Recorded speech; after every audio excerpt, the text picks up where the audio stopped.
L'anthropomorphisme, c'est bon? Alors, c'est bon, on y va?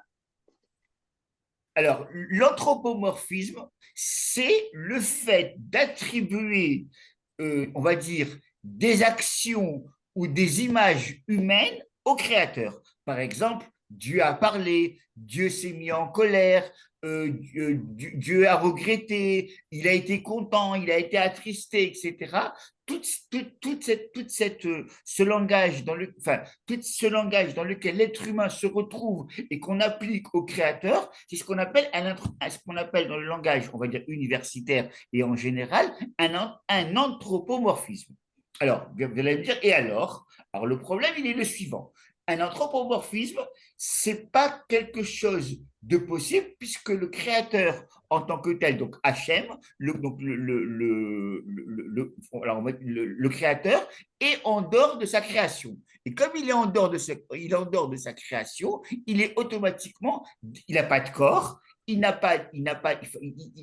a rien de ce qui, il n'est pas limité. Donc tout ce que nous on peut imaginer qu'on est et qu'on peut parler, ça ne peut pas s'appliquer au créateur. Alors, si effectivement ça ne peut pas s'appliquer au créateur, le problème, c'est comment parler du créateur si on ne peut pas le qualifier ou en parler. Alors, les Chachamim, enfin le judaïsme, depuis le début de ce qu'on appelle le Pentateuch, a décidé d'utiliser Dieu qui parle. Alors apparemment, dans une traduction en français ou en anglais, tout ce qui est, on va dire, en dehors de l'hébreu, mais pas de l'hébreu en tant que langue parlée, mais l'hébreu en tant que langue de sens et de réflexion, c'est pas possible pour quelqu'un qui est, par exemple, philosophe ou quelqu'un qui réfléchit, lire la Bible, c'est comme s'il va lire, on va dire, les mythes des mythes grecs. C'est une histoire qui est jolie. On dirait qu'on raconte quelque chose qui est de l'ordre de la morale. Dieu, il a créé le monde, Dieu, il s'est reposé, etc., etc. Mais vous allez me dire, mais c'est pas possible. Dieu ne peut pas se reposer, puisque s'il se repose, ça veut dire qu'il se fatigue. Or, s'il se fatigue, c'est plus le bon Dieu. D'accord? Donc, c'est une sorte on va dire, de cercle qui se mord la queue. Donc, comment on peut s'en sortir? Alors, avant de commencer le cours, enfin, de parler de ça de manière plus précise, je voudrais donner pas des précisions, mais quelques titres. Si vous voulez voir plus loin ou plus de manière avancée après le cours pour votre propre culture, il y a déjà le guide des égarés de Maïmonide qui traite de ça. Ensuite, il y a les philosophes du Moyen Âge, mais disons le plus connu, entre guillemets, et qui a été traduit en français et qui est le plus utilisé dans le monde universitaire et dans le monde francophone, c'est le Guide des égarés de Maïmonide.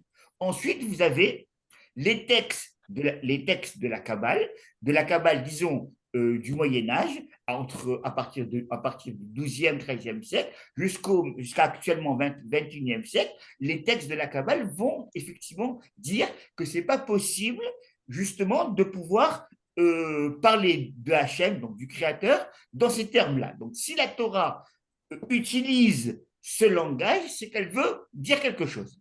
Alors, nous, de manière, on va dire, comment on va dire ça, la plus naïve, la lecture la plus naïve, c'est un langage imagé. Dieu, il est content, Dieu, il a parlé, eh ben, Dieu, il a parlé à Moïse, ben, il a entendu quelque chose. Mais que Moïse, il a entendu Dieu, Hachem parler, c'est déjà, euh, pour quelqu'un qui veut réfléchir, c'est de l'ordre de l'impossible. Parce que Dieu a parlé, ça veut dire qu'apparemment, il a des cordes vocales, il a un corps, enfin, il y a tout un appareil que nous avons pour parler, et qu'apparemment, et pas qu'apparemment, et certainement, de manière évidente, le Créateur n'a pas. Donc déjà, Dieu parle, c'est déjà une manière imagée. Donc, première lecture possible, c'est de dire que tous les textes bibliques, le talmudique, etc., sont un langage imagé pour que, alors, dans mon langage marocain, on va dire Zahama, soi-disant, on va donner une information imagée pour que le lecteur ou celui qui lit ou celui qui entend puisse entendre quelque chose. Alors, bien entendu, ce n'est pas ça que les sages du judaïsme, en tout cas une partie du judaïsme, ne va pas accepter ce genre de lecture. Alors l'idée qu'on va essayer de comprendre, d'après moi, c'est la chose suivante. Pour le judaïsme, et donc quelle que soit la forme philosophique ou la forme kabbalistique, etc., en tout cas dans le langage de réflexion, dire que Dieu parle, Dieu est content, Dieu s'est énervé, etc., c'est pas possible. Pourquoi? Parce qu'il y a une notion en philo qui s'appelle l'immutabilité divine, c'est-à-dire que Dieu n'est pas changeant. Pourquoi? Tout simplement parce que le changement, c'est une défaillance dans l'être humain, parce que avant, je ne savais pas telle chose, maintenant, je sais telle chose, donc automatiquement, je change d'avis. Donc, changer d'avis, ça veut dire qu'il y a en moi un manque qui a été comblé. Donc, dire que Dieu change d'avis, Hachem change d'avis, ça veut dire qu'apparemment, il y a une info qui est venue et qui a changé la donne. Ça, c'est pas possible. D'accord? Ça paraît assez évident de dire cette chose-là. Alors maintenant, comment on va dire ça, on va dire, les Rachamim vont dire, c'est évident que lorsque la Torah s'exprime, elle ne parle pas de l'essence du Créateur, mais elle va parler, alors on va le dire de manière assez simple, c'est de la volonté du créateur. Alors, par exemple, il y a un livre extrêmement intéressant d'un auteur qui s'appelle Rabbi Moshe Chaim Luzzatto, donc le Ramchal, qui a été traduit en français par une personne qui s'appelle Joël, donc c'est une dame, Ansel. Le livre s'appelle Le philosophe et le kabbaliste. Et c'est un livre d'introduction à la Kabbale, l'Orianique, donc après 1500, et dedans, le Rabbi Moshe Chaim Luzzatto, donc le Ramchal, va poser des questions, on va dire, naïves, entre guillemets, pour faire réfléchir son interlocuteur qui est le philosophe va demander au kabbaliste des questions, on va dire, naïves, pour le faire, le faire bouger et le faire comprendre. Donc, dire qu'on parle de l'essence du créateur, pour le Ramchal et pour le philosophe, c'est impossible. Donc, on ne parle pas de l'essence du créateur. Donc, on parle d'autre chose. On parle de quoi? On parle de ce qu'on appelle la volonté. Pourquoi? Parce qu'on voit qu'il y a un monde, qu'il y a une création, qu'il y a eu ce qu'on appelle des commandements, les commandements pour les blés noirs, le commandement, on va dire, pour le peuple juif, entre guillemets, etc. Donc, on sait qu'il y a une volonté du Créateur. Alors, cette volonté, effectivement, elle n'est pas comme nous, on s'imagine une volonté humaine, mais c'est quelque chose qui peut s'apparenter, entre guillemets, à ce qu'on va appeler le ratson, donc un désir, dans lequel le Créateur dit, ben voilà, il y a ça, il y a ça, il y a ça. Donc, on va créer le monde, on va créer la Torah, on va créer les mitzvot, on va dire que Hachem, il a fait ceci, il a fait cela. Donc, c'est une manière de parler du Créateur. Alors, l'idée, alors là aussi, vous pouvez retrouver ça dans un ouvrage qui a été traduit en français par un monsieur qui s'appelle, je crois, B. de Grosse, je crois que c'est aux éditions Verdier, ça s'appelle L'âme de la vie, Nefesh HaChaim, c'était un des élèves du Gaon de Vilna, qui a écrit un livre, on va dire, d'introduction kabbalistique voilà, comment le monde, donc les élèves du Gaon de Vilna, de Rav Eliaou de Vilna, comprennent la Kabbale. Et dedans, lui, il va dire tout ce que nous, on parle dans la Bible, dans la Gemara, etc., etc., c'est et le Maral de Prague aussi va aussi beaucoup utiliser cette notion, c'est ce qu'on appelle mitsidenu, ça veut dire c'est du point de vue humain. Tout ce qu'on dit, c'est par rapport à l'être humain, puisque l'être humain, il doit comprendre quelque chose, alors on est obligé d'employer, de formuler quelque chose. Mais cette formulation, dans l'absolu, n'a pas de sens, puisque Dieu est Hachem, il est, j'allais dire, incorporel, il est inconnaissable, indéfinissable, il est infini. Donc, toute possibilité d'en parler ou de dire quelque chose sur lui n'a pas de sens. D'accord? Euh, Ça, Oui, oui, Joël, j'ai une question, s'il vous plaît. oui. Euh, il semble quand même que l'être humain ait ce besoin intrinsèque d'anthropomorphiser. Est-ce qu'il s'agit plus d'un biais humain ou de la volonté du créateur que les choses soient ainsi?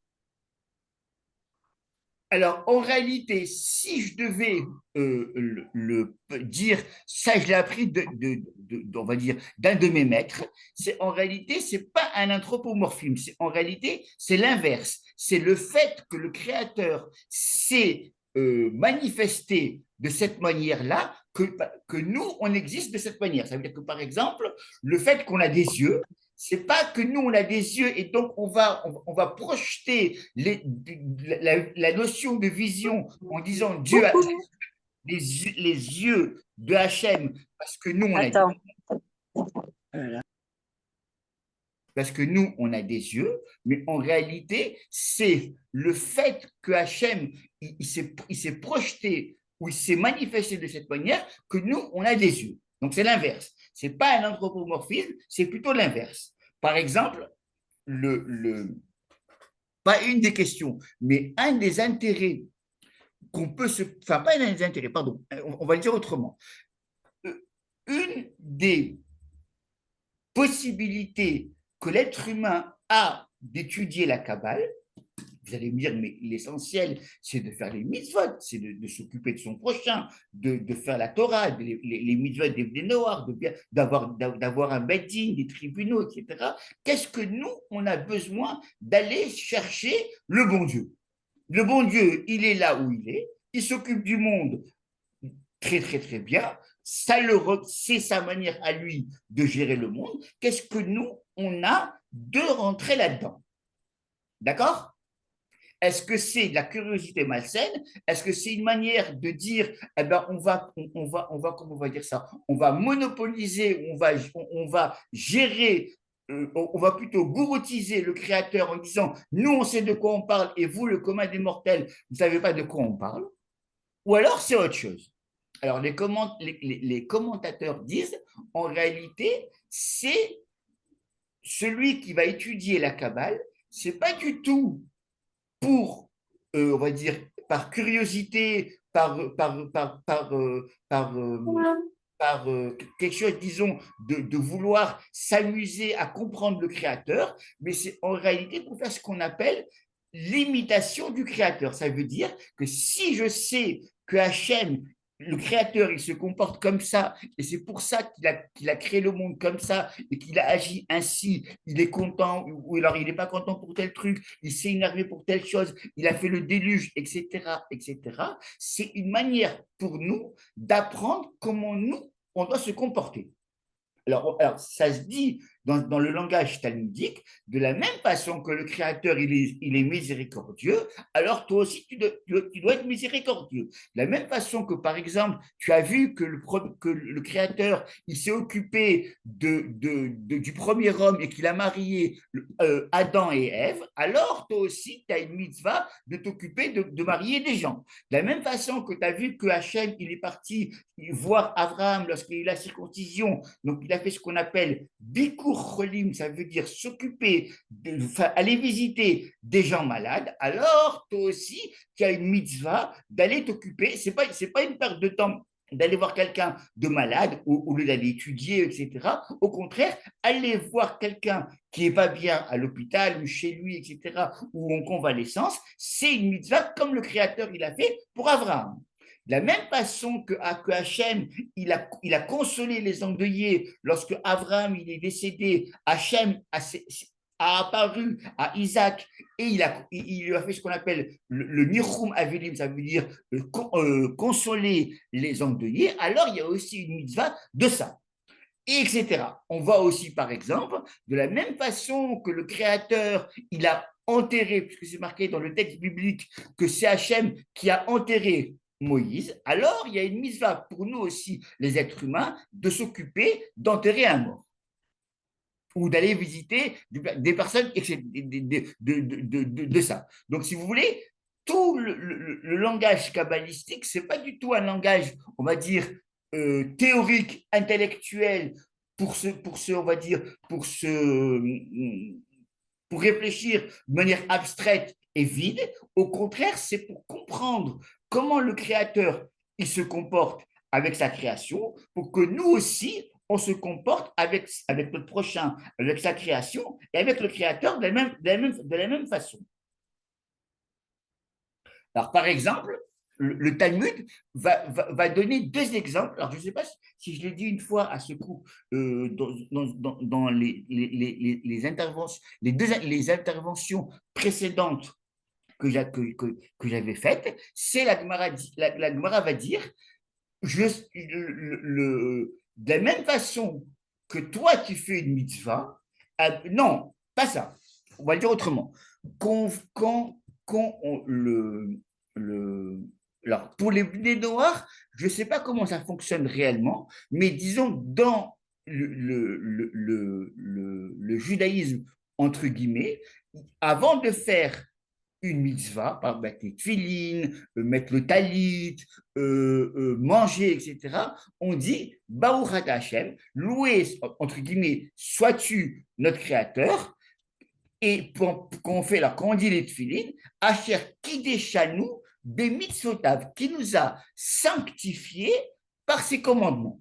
Alors, on traduit, il nous a sanctifiés par ses commandements, ce que j'ai entendu, il nous a ordonné de faire telle mitzvah, par exemple de mettre les tefilines. Donc, lorsque je mets les tefilines, je fais cette bénédiction avant que le Talmud a institué pour que la mitzvah, je prenne conscience que je fais cette mitzvah.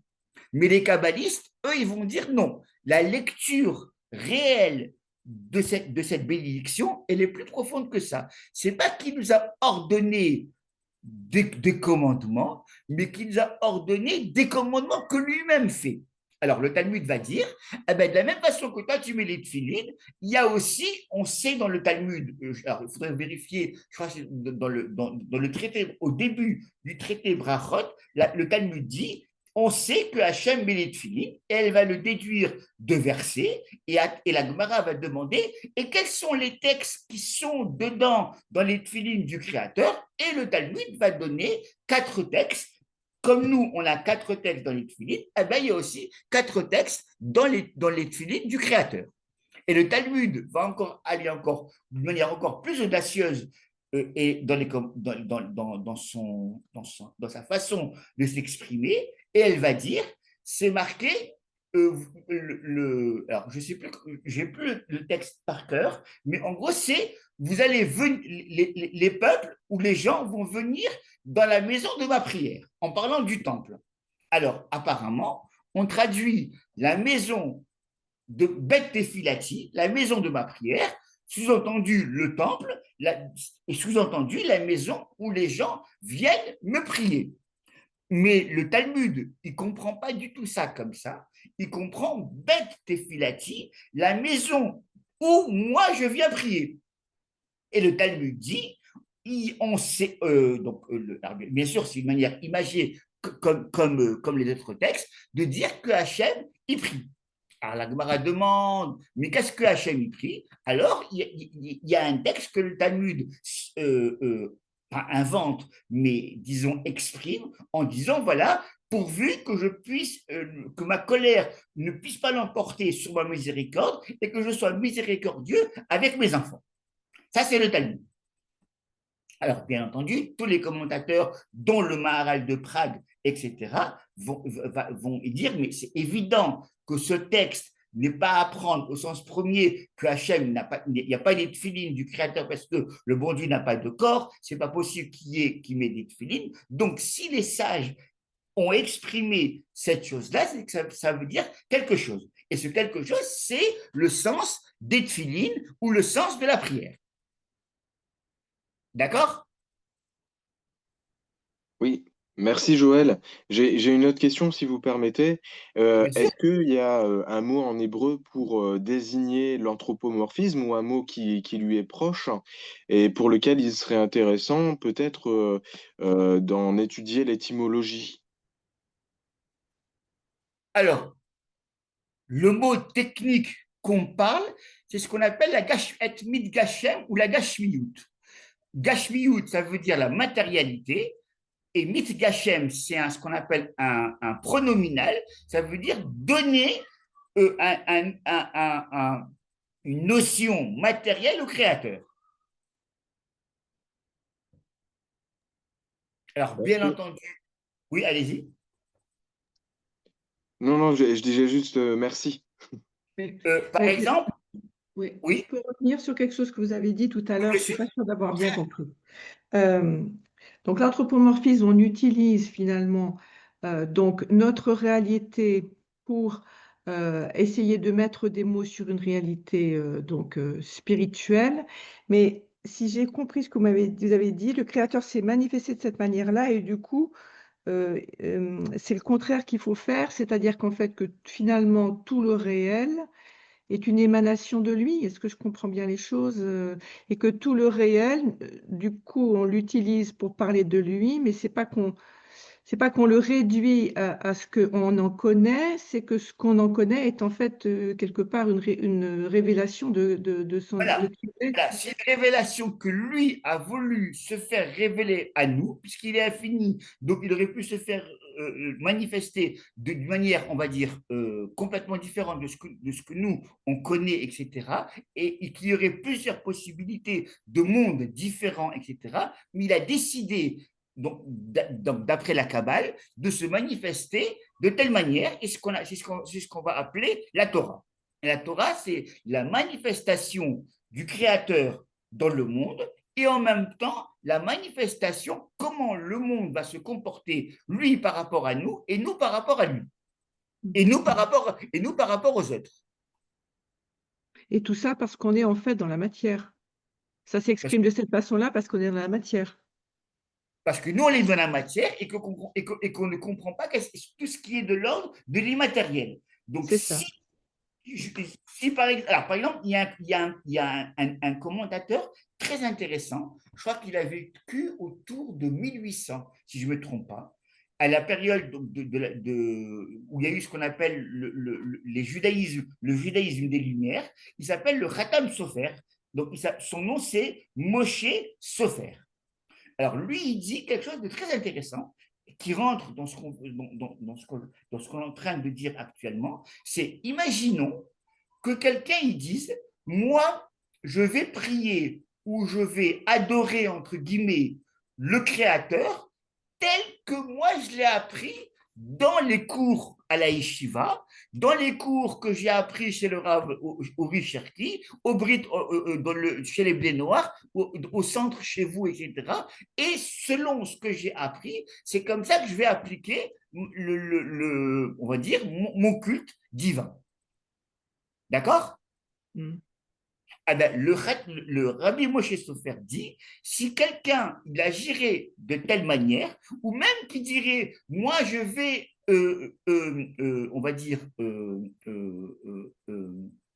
pas utiliser, m'imprégner du judaïsme tel que Abraham, les trois patriarches, Abraham, Isaac et Jacob, ont servi leur créateur, moi je vais faire pareil. De la même façon que eux, ils ont eu en tête comment se comporter par rapport à lui, ben moi je vais faire pareil. Eh ben le Rabbi Moshe Sofer dit, si quelqu'un il agirait, apparemment ça serait une bonne idée, ça serait au contraire, je veux me mettre au diapason de Moïse, au diapason des patriarches Abraham, Isaac et Jacob, donc ça serait quelque chose de positif. Ben lui il dit non, si quelqu'un il réduit son culte, entre guillemets, ou ce qu'il pense savoir à ce que le Créateur est de ce que lui, il a appris, c'est de l'idolâtrie. Pourquoi? Parce qu'il réduit le Créateur à ce que lui, il pense qu'il est, alors que le Créateur, il est en dehors de tout ça. Donc ça va très loin. C'est-à-dire que si quelqu'un dit le judaïsme, c'est ceci, et donc voilà ce qu'il faut faire, c'est l'idolâtrie. Parce que le judaïsme, il est au-delà de tout ce que nous on pourrait imaginer. Oui. Donc, si vous voulez, aucun kabbaliste ne peut dire j'ai Dieu dans ma poche. Le Dieu d'Abraham, d'Isaac et de Jacob, je sais de quoi je parle, donc il faut m'écouter. Si quelqu'un vous dit ça, c'est que c'est un polythéiste ou un gourou. Donc finalement, Joël, prétendre pouvoir définir le créateur, c'est déjà tomber un petit peu dans l'idolâtrie. C'est pas un peu, c'est de l'idolâtrie. Et d'ailleurs, tous les textes de Kabbale vont vous dire jamais la Torah ou le Pentateuque, la Bible, l'Ancien Testament, le Talmud, ou tous les écrits, on va dire, du judaïsme, ne parlent pas du Créateur, parlent, on va dire, de la volonté que le Créateur il a par rapport à nous. Et c'est seulement par rapport à nous, mais lui, en tant que tel, Walou, on n'a aucune connaissance, aucune possibilité. Oui, c'est très important la différence que vous faites entre l'essence et la volonté du Créateur. Alors, La si vous Torah ne parle pas de l'essence, jamais. Elle parle que de la volonté du Créateur et de la volonté du Créateur vis-à-vis de nous, vis-à-vis de ses voilà, créatures. alors, dans le si vous voulez que c'est pas la volonté, c'est pas parce que de la même façon que le bon Dieu il est infini, logiquement sa volonté est aussi infinie. Donc les kabbalistes ou les commentateurs vont dire c'est la volonté qu'il a par rapport à nous dans sa relation par rapport à nous. Donc c'est toujours ce qu'on a le mot technique qu'il faut se rappeler, c'est mitsidenu. Mitsidenu ou mitsido. Mitsido, ça veut dire du côté du créateur, c'est évident que c'est impossible à définir et à parler. Alors, mais dans ces conditions, il n'y a aucun moyen de dire ou de faire quelque chose. Et c'est aussi pour ça que la philosophie ne comprend pas le judaïsme et ne comprend pas la religion ni la Bible. Pour elle, pour la philosophie, la Bible, c'est une belle histoire. Et c'est pour ça aussi, oui. Et c'est pour ça aussi que du coup, quand il s'exprime, il nous donne des commandements. Puisqu'en fait, c'est l'expression de sa volonté par rapport à l'être humain. Que ce soit les 7 commandements ou les 613 pour vous. Mmh. Mmh. Oui. Alors, bien entendu, mais ça, c'est évident, mais c'est quand même bien de le dire une fois dans un cours, c'est les commandements, les mitzvot, tout ce que le Créateur nous dit de faire, ça, par rapport à lui ou pour lui, il a créé le monde par pur, on va dire, altruisme, par générosité. Ça veut dire que le monde n'apporte rien au Créateur, point de vue quantitatif ou qualitatif. Ça veut dire que si maintenant je dis, ben, je fais la mitzvah, s'il te plaît Hachem, sois sympa avec moi parce que j'ai fait telle et telle mitzvah, je suis dans une erreur la plus complète. Parce que le bon Dieu, il n'a pas besoin de moi. et que je fasse la mitzvah ou que je ne fasse pas la mitzvah, il n'y aura rien au niveau de l'équilibre par rapport au Créateur ou par rapport au monde. La seule chose qu'il va y avoir, c'est que moi, c'est moi qui je vais créer des perturbations par rapport entre ma relation entre moi et le Créateur, et moi, et moi, et moi, et les voisins, mais il y aura rien par rapport au Créateur. C'est moi qui va être puni. Si vous voulez, la punition de celui qui fait ce qu'on appelle un acte négatif ou un acte pas bien, c'est pas que j'ai fait un acte pas bien, etc. C'est que c'est moi qui a fait un acte qui, c'est comme si je m'étais flagellé ou je mettais ma main au feu. Ah, mais c'est pas bien. Ah ben, on t'a dit qu'il fallait pas le faire. Ah, mais je l'ai fait. Ben, ce qu'il faudrait avoir en tête, et c'est un des buts ce qu'on appelle le limoud, l'étude de la Torah, soit pour les blés noirs, soit pour n'importe quel lecteur de la Bible, c'est de comprendre que les mitzvot et que le judaïsme, qu'il soit noachide ou le judaïsme en tant que de manière générale, c'est pas quelque chose qui est déconnecté de soi, qu'on me dit de faire parce qu'il y a un Dieu qui a voulu que je fasse ça, une sorte de caprice divin. Pas du tout. C'est une manière pour moi de savoir, de comment me comporter et comment être digne de recevoir l'âme qui a en moi. Donc, si je fais pas une mitzvah, je perds. Et si je fais une avéra, non seulement je perds, mais je détruis. Joël, Oui. est-ce que vouloir définir le Créateur ne nous éloignerait pas en fait de la confiance que nous avons en lui au travers de sa volonté? Non, c'est plus profond que ça. C'est que c'est impossible à définir le créateur. D'accord. Parce que, si vous voulez, c'est comme si je vais appliquer des mots, des notions à quelque chose qui échappe aux notions, aux mots et à tout ce que l'être humain connaît. L'âme, c'est comme si je disais mon âme. Ben, mon âme, je ne sais pas ce que c'est. Je sais ce que j'ai un corps parce que je le sens et je peux me tâter quand je touche mon corps, etc. Mais c'est évident que le créateur n'a pas de corps, n'a pas les règles qui me régissent ne sont pas applicables à lui. Alors, par exemple, un truc très simple, c'est marqué même au début de la Bible. C'est marqué Bereshit. Alors, nous, on traduit au commencement. D'accord? Au commencement, Dieu créa le ciel et la terre. Alors, en réalité, donc, dans le texte biblique, dans le Sefer Torah, le bête, qui veut dire qui veut dire au début, la première lettre du mot au début est un grand bête, écrit en grand, comme si c'était une enluminure. Alors, les commentaires disent pourquoi ce bête-là, il est en grand. C'est pour nous dire que ce n'est pas le bête de haut commencement, on peut le dire aussi par bishvil, pour un. C'est pour un commencement, ou tout simplement, au début de la création, le bête vient nous dire il y a avant la création, en même temps que la création, il y a le temps qui vient d'être créé.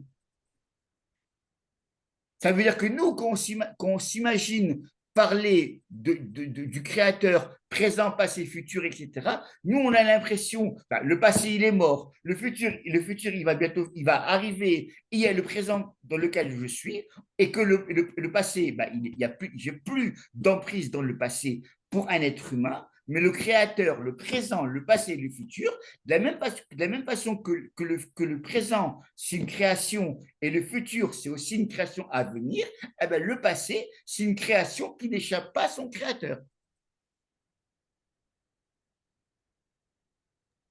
Ça veut dire que tous les malheurs que le peuple juif a traversés ou que le monde a traversé, en réalité, lorsque le Messie va venir et il y aura ce qu'on appelle l'eschatologie, la rédemption finale avec le Messie descendant de David, etc., il y aura, c'est comme si, pas en rebobiné, mais c'est comme si tous les aléas négatifs de l'histoire vont être réparés.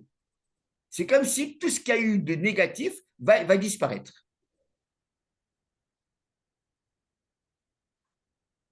Alors, c'est impossible à comprendre ou à expérimenter, puisque nous, on ne connaît pas, on n'a pas accès à cette chose-là, mais il faut imaginer que le temps est une création, et de la même façon que la création, elle n'échappe pas à son créateur, eh ben, pour le créateur, c'est pareil. Alors, petite parenthèse, si ça vous intéresse, je fais juste une petite, je prends un verset dans les psaumes.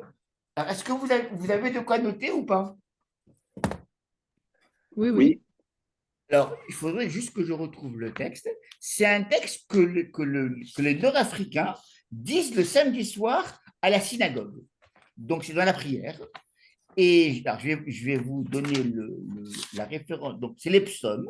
Je vais vous donner la référence du psaume. C'est un psaume très intéressant. Il ne faut pas que je me trompe de ça. Voilà, c'est le psaume 126. Alors, je vais essayer de le traduire alors, je ne connais pas la traduction en français dans les bouquins. Je vais vous donner la traduction telle que la tradition, on va dire les commentateurs, la donnent. Shirama Alot, donc ça veut dire chant des Alot, donc c'est des degrés. Voilà. Et Shuv Hashem et Shivat Sion, lorsque le Créateur il va faire revenir à Sion les exilés, alors lui il dit Aïnou Kecholmim, on va être, on sera comme des rêveurs. Alors ça veut dire l'idée des rêveurs, c'est comme celui qui rêve, il est dans une sorte d'état extatique, il est comment on va dire ça, euh, il n'est pas dans son état normal, il est subjugué, puisque dans un rêve, il est béat, voilà, c'est le mot que je cherchais, il est béat, d'accord? Eh bien, nous, pareil, lorsque le Messie va venir et que Hachem va nous ramener à Sion, on va être comme des rêveurs.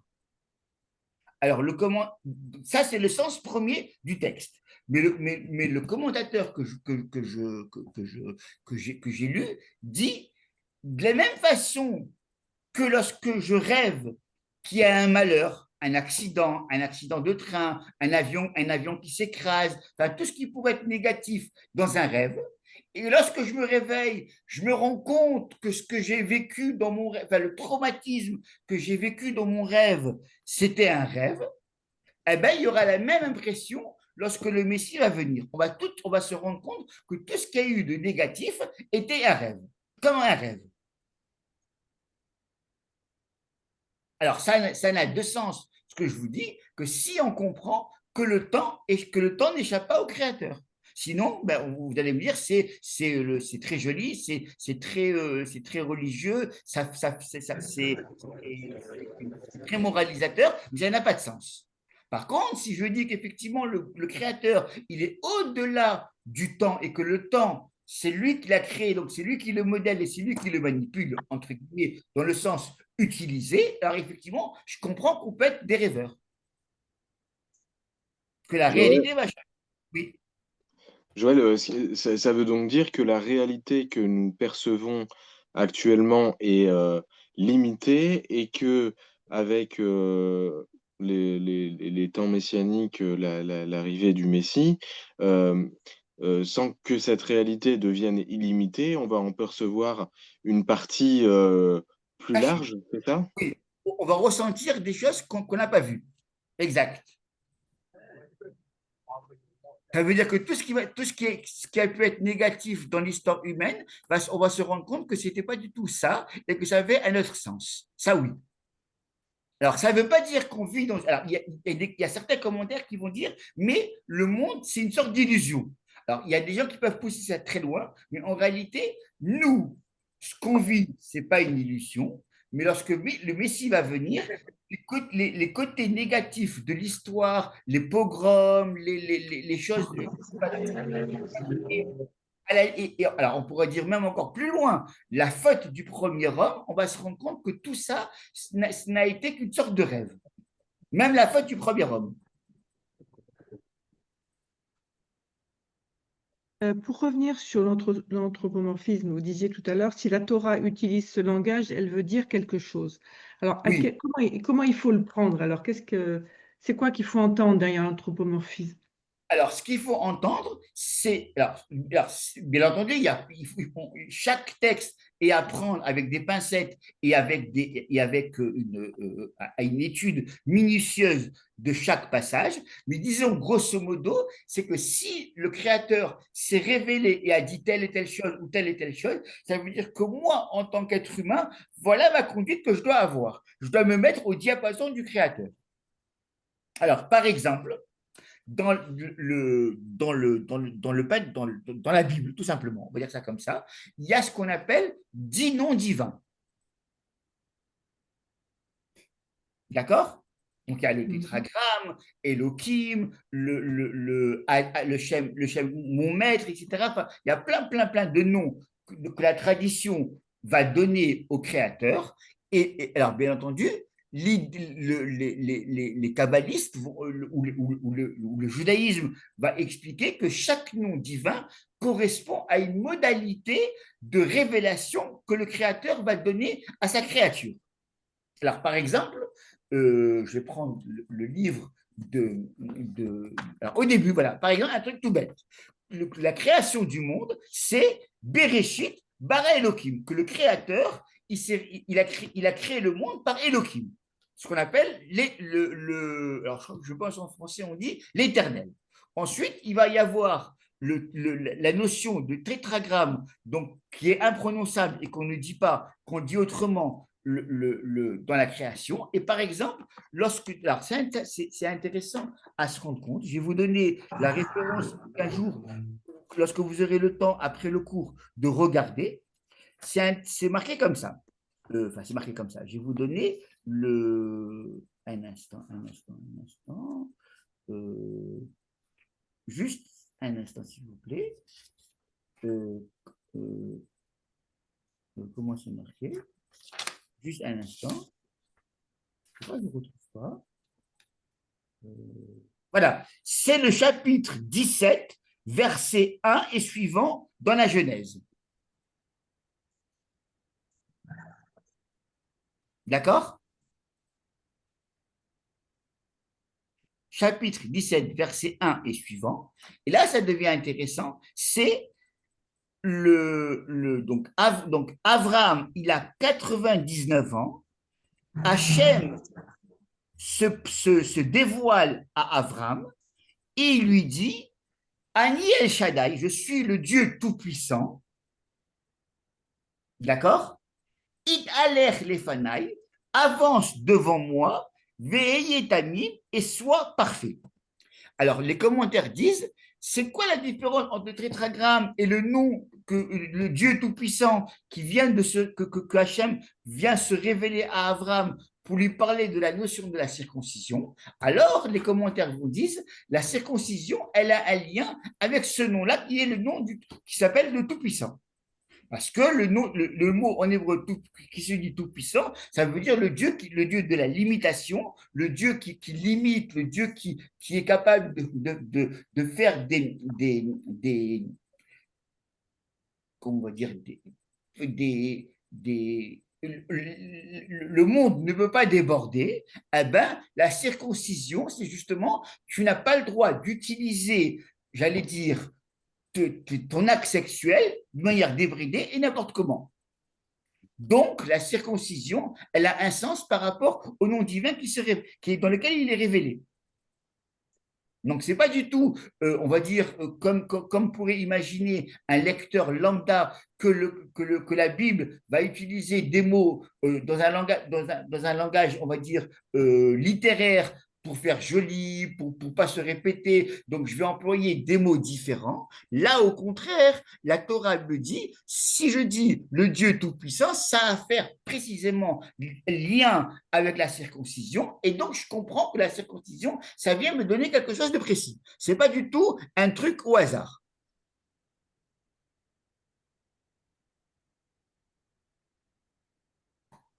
C'est un peu clair ou pas? Oui, oui, tout à fait. Ça répond un peu à votre question. Je ne sais plus qui c'est qui avait parlé tout à l'heure. Il y a une madame qui avait parlé tout à l'heure. Oui, ça doit Catherine, être moi. Je ne vois pas trop le lien avec ce que je t'avais demandé, mais je sais pas. Alors, redites-moi qu'est-ce que vous avez demandé comme ça. Je ne sais plus, donc je ne sais plus. Peu importe, monsieur, j'ai oublié. Oui, d'accord. Ce que vous avez dit, c'est qu'est-ce que j'apprends du fait qu'il y a une révélation de telle manière et pas autrement. C'était ça la question. Ah, d'accord. Vous avez dit. Et la réponse c'est qu'effectivement, selon la modalité que Hachem il s'exprime par rapport à sa créature, eh bien, ça vient lui donner un ordre ou une manière, on va dire, de structurer la réalité et la façon de se conduire, parce qu'effectivement, ça correspond à quelque chose de précis. Une mitzvah n'est pas un acte aléatoire. Alors, par exemple, c'est un truc très amusant, entre guillemets, que le monde occidental ne peut pas comprendre, ou quelqu'un qui n'a pas fait de Talmud ne peut pas. Alors, ce qu'on appelle, voilà, c'est dans le langage universitaire et dans le monde, on va dire, de tous les jours, on appelle ça une argutie talmudique. Ça veut dire quoi? Ben, un monsieur, il vient, il va commencer à couper les cheveux en quatre de quelque chose pour sortir une idée un peu, on va dire, farfelue. En réalité, ce n'est pas ça. L'argutie talmudique, c'est parce qu'effectivement, le monde, il est tellement complexe et qu'il y a des réalités dans lesquelles on veut nous enseigner et nous faire apprendre des choses, alors automatiquement, on va donner des mots et des règles très précises, parce que si je change de mots ou que la règle, elle n'est pas, la mitzvah, elle n'est pas accomplie d'une certaine manière, telle que la Torah ou telle que le Talmud l'a définie, automatiquement, ce que Hachem a demandé ou ce que l'être humain a besoin de savoir, d'appliquer et de vivre, ça devient faux. Donc l'argutie talmudique, c'est pas du tout au contraire, j'allais dire, un esprit borné, religieux, on va dire infantile, qui veut comprendre au millimètre près quelque chose qui peut paraître très simple. Au contraire, c'est une manière de pouvoir, j'allais dire, comment dire ça,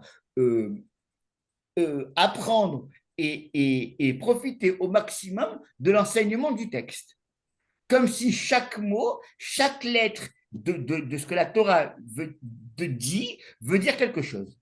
c'est pour ça que la Torah est restée en hébreu. Ah oui, alors justement, une des raisons pour lesquelles la Torah est restée en hébreu, en tout cas dans le peuple juif, et même nous, chez les francophones, ou les anglophones, ou tous les gens qui parlent, même ceux qui parlent le yiddish, l'hébreu reste la langue de référence, puisque on va le dire dans un langage comme ça, c'est la langue source. Le Lachon HaKodesh, c'est le Lachon dans lequel le créateur s'exprime, ça veut dire dans lequel tous les potentiels possibles de ce que la volonté divine prophétique a pu vouloir dire est exprimé, on va dire, de manière potentielle dans les mots. Donc, celui qui vient étudier, le talmudiste, le Ben Noir qui vient étudier le Chumash ou les différents textes dans lesquels lui, il a sa mitzvah d'apprendre, en réalité, s'il apprend qu'en français, il réduit le champ des possibilités de manière très, très, très, très limitée. Alors que celui qui apprend l'hébreu dans l'hébreu, automatiquement, il a accès, s'il peut, ou en tout cas, il va se rendre compte que l'hébreu lui donne des possibilités à l'infini de compréhension. Joël, Oui. est-ce que ce type de lecture peut davantage nous faire sortir de l'anthropomorphisme si jamais on est encore baigné dans ce genre de choses? Ah oui, effectivement, alors voilà, je vais vous donner un exemple un exemple très intéressant. J'ai pas, je l'avais étudié à l'époque, c'est pas 2 mois, est-ce que vous avez une Bible à côté de vous ou pas? Oui, Alors, j'aimerais bien que vous preniez l'Exode. C'est un exercice, on va dire, un exercice de pratique de ce que je viens de vous dire. Vous allez voir, c'est très intéressant. Vous allez me prendre attendez, juste un instant, s'il vous plaît. Exode. Voilà. Exode, chapitre 34. Oui. Et verset. Attendez. Voilà, chapitre 34, verset 6, s'il vous plaît. Ou même verset 5, vous allez voir. Donc, en gros, je vous donne de quoi il s'agit. C'est après le veau d'or, où Moïse est monté au ciel pour recevoir les deuxièmes tables de la loi. Et là, c'est qui parmi les paroles que vous voulez, j'aimerais bien que deux personnes, enfin, une personne me lise le verset 5 et le verset 6. Odette, tu peux y aller ou tu veux que je fasse? Oui, Allez, vas-y. en Chapitre français, hein. 4, oui, ah oui. Oui. L'Éternel descendit dans la nuée, s'arrêta là, près de lui, et proclama nominativement l'Éternel. Voilà, maintenant c'est la suite qui est importante. La divinité passa devant lui et proclama Adonai est l'être éternel, tout-puissant, clément, miséricordieux, tardif à la colère, plein de bienveillance et d'équité. Point. Alors maintenant, ce qui est intéressant, redites-moi le début du verset 6, s'il vous plaît. Pardon, je l'ai perdu. La divinité passa devant lui et proclama. Voilà. Maintenant, c'est ça qui est intéressant. Quand vous lisez ça en français, ça n'a pas de sens. Dieu est passé devant Moïse, mystère et boule de gomme. Vous êtes d'accord? Là, j'invente pas. À moins d'imaginer qu'effectivement, la lecture naïve, c'est de dire c'est un texte anthropomorphique pour que le lecteur il s'imagine que le créateur est passé, entre guillemets, devant Moïse et qu'il lui a proclamé ce qu'on appelle les 13 attributs de miséricorde. Mais autrement, Dieu passa devant Moïse, ça n'a pas de sens. Oui, tout à fait, parce que si on dit Dieu passa devant Moïse, ça veut Non, dire que... en plus c'est faux, c'est pas vrai. En plus, en hébreu, c'est même pas ça. Reprenez-moi, s'il vous plaît, le début du verset 6. Vous allez voir, c'est faux ce que j'ai dit en plus. La divinité passa devant lui et proclama. Voilà, c'est ça qui est intéressant. La divinité passa devant lui. Lui, c'est qui? C'est Moïse? Voilà. Alors justement, là, vous êtes tombé dans le piège. La lecture anthropomorphique en français veut qu'effectivement, c'est ça, que ça soit le panave, donc le devant lui, c'est Moïse. Mais j'allais dire, la lecture kabbalistique que va donner, alors, dans le cas présent, c'est Rabbi Moshe Chaim Luzzatto qui va dire ça, le Ramchal, lui, il va dire ça autrement. Alors, il va dire la chose suivante. Alors, vous allez voir que c'est pas qu'on va transformer les mots, c'est que le Dieu, la divinité passa devant Moïse, devant lui, ça n'a pas de sens. Parce que passer, c'est avoir un corps. Or, Dieu n'a pas de corps, sauf si effectivement, je dis, c'est un langage imagé pour un enfant, pour lui faire comprendre que le Créateur est apparu, où il y a une manifestation divine. D'accord? Alors, le Ramchal, Rabbi Moshe Chaim Luzzatto, il dit en réalité, le Vaya Avor, la divinité passa, le mot passé, c'est parce que je le lis en français. Mais en hébreu, ça veut dire carrément autre chose. Ça veut dire quoi? Vaya Avor, ça veut dire que il ne faut pas oublier qu'on est ici, après la faute du veau d'or, etc., donc les tables de la loi ont été détruites. Donc il y a eu une sorte, pas de colère, mais disons, le bon Dieu n'était pas content que les Hébreux ont fait le veau d'or. D'accord? Donc, Vaya Avor, le Rabbi Moshe Chaim Luzzatto traduit par c'est comme si le bon Dieu, il n'est pas, il est pas passé, ou alors il a changé, on peut dire ça comme ça, il a changé d'attitude. Il est passé de l'état de colère à l'état de miséricorde. D'accord? Donc, c'est plus passer dans le sens marché, mais changer d'état. Et Panav, c'est pas la face devant lui, Moïse, mais lui, parce qu'en hébreu, alors pour différentes raisons, on pourra trouver que le mot Panav en hébreu veut dire le visage de la colère. Donc c'est comme si on disait l'Éternel changea d'attitude et donc de son visage de colère. Donc c'est plus lui Moïse, mais lui le créateur. Ouais. Donc effectivement, je réponds à la question de tout à l'heure. Effectivement, lorsqu'on on lit l'hébreu et qu'on essaie de comprendre les textes, on se rend compte qu'effectivement, on sort des anthropomorphismes et on sort en même temps d'une lecture naïve. Mais en même temps, il faut alors, pour passer un message en communication, il faut quand même un véhicule pour passer ce message. Et là, le véhicule, c'est des mots. Donc des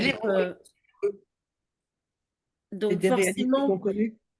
pardon? Attendez, Et des réalités qu'on connaît.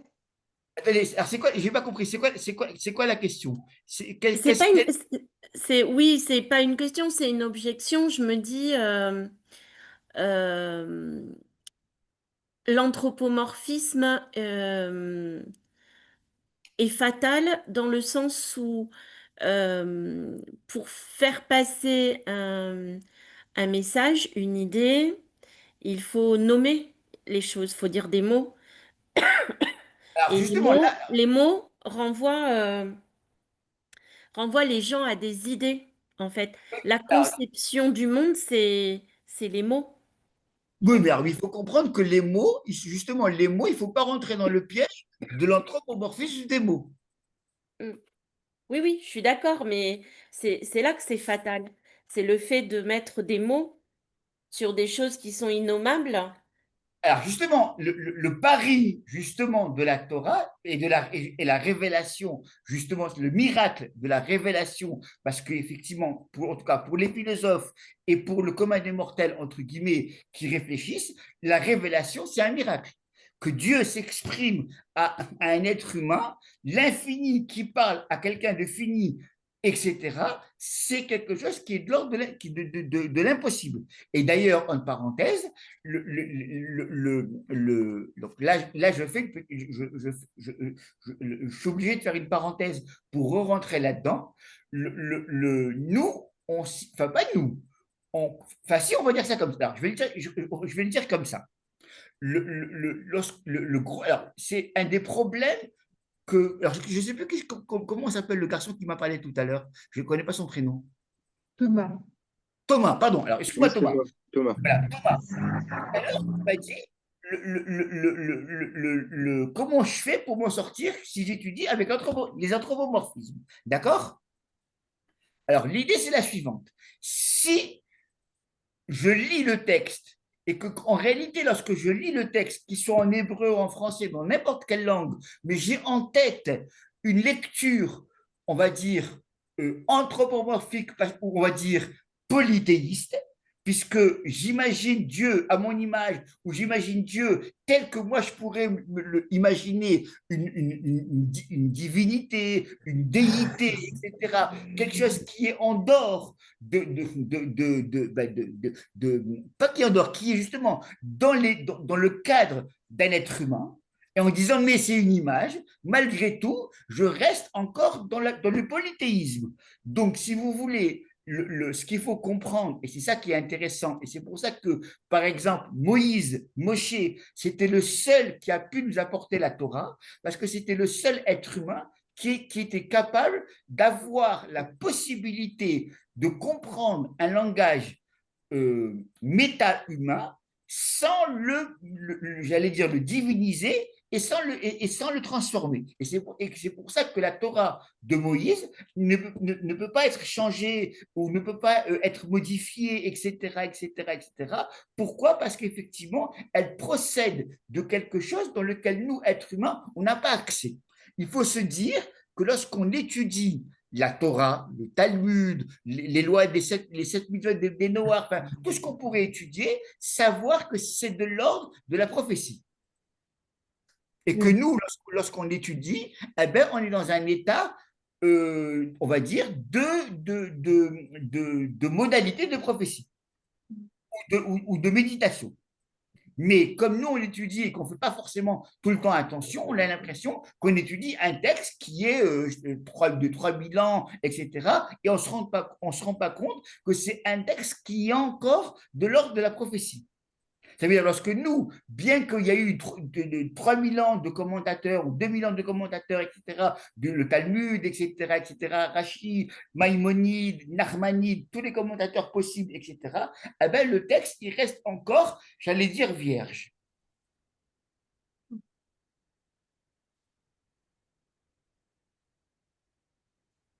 Alors, effectivement, je reconnais que dans ce que j'ai dit, en 1 heure, malheureusement, je ne peux pas tout défraîchir. Je peux vous donner des pistes, que ce que j'ai essayé de faire ce soir avec vous. Mais grosso modo, c'est l'idée de dire que le texte, quand vous croyez qu'il parle du Créateur, c'est on se fourvoie. Voilà. Ça, ça, vous le savez depuis très longtemps, mais c'est important à savoir ça. Vous pourriez redévelopper un peu ce que vous voulez dire sur la prophétie, là, ça me paraît intéressant cette affaire. Alors, la prophétie, c'est comment le Créateur infini, qui n'a pas de bouche et qui est au-delà des limites et de ce que nous, on est, comment quelque chose qui est, on va dire, méta-humain peut parler à un humain. Alors, il y a eu ce qu'on appelait à l'époque la méditation ou d'autres méthodes, enfin, on va dire la méditation de manière très générale, c'était une méthode dans laquelle l'être humain était capable de s'extraire, entre guillemets, de son corps, de son esprit, ou en tout cas des perturbations de son corps, pour arriver à comprendre ou à entendre quelque chose qui vient de l'ordre de l'infini. C'est ce qu'on appelle la prophétie. Voilà, grosso modo. Ah oui, parce que oui, d'accord. Moi, j'avais jamais, quand on parle de parole divine, j'ai jamais pensé que Moïse avait entendu. Pour moi, c'est quelque chose qui s'est intégré en lui, mais Quelle différence? pas une parole, pas un son. Enfin, je veux dire, pas un son articulé. Ah non, bien entendu, la prophétie, c'est pas des mots tels que moi je parle avec vous. C'est ça. C'est pas des sons. Oui, oui, d'accord. Ah non, non, non, effectivement, justement, c'est pour ça qu'effectivement, il y a l'état de méditation dans lequel l'être humain va s'extraire justement des contingences humaines qui sont et les perturbations qui sont l'envie, la colère, le désir, tout ce qu'on pourrait imaginer qui pourrait me perturber pour que je puisse entendre quelque chose qui est de méta-humain. Oui, quelque chose qui arrive en lui, Voilà. sans passage par le conduit auditif, ni. Alors, effectivement, bien entendu, lorsqu'on dit Dieu, alors effectivement, quand je dis Dieu a parlé à Moïse, on est en plein anthropomorphisme. Ouais. Et les kabbalistes disent que ça veut dire que Dieu a parlé. Ça a un sens aussi. Parce qu'il y a, par exemple, en hébreu, il y a Vaïdaber et Vaïomer. Alors, en hébreu, on traduit par dire, et il y a les deux se disent il a dit ou il a ordonné, mais en réalité, en hébreu, le mot dibour et le mot Vaïomer renvoient à des choses, à d'autres choses. D'accord. Et va permettre, alors, bien entendu, c'est au coup par coup, chaque étude va permettre d'entendre quelque chose de ce langage-là. Alors effectivement, en hébreu, il va y avoir l'étude des mots en tant que tel, le Talmud qui va dire qu'est-ce que ça veut dire ce verset. Il y a aussi ce qu'on va appeler la guémataria, ça veut dire l'étude numérique des versets.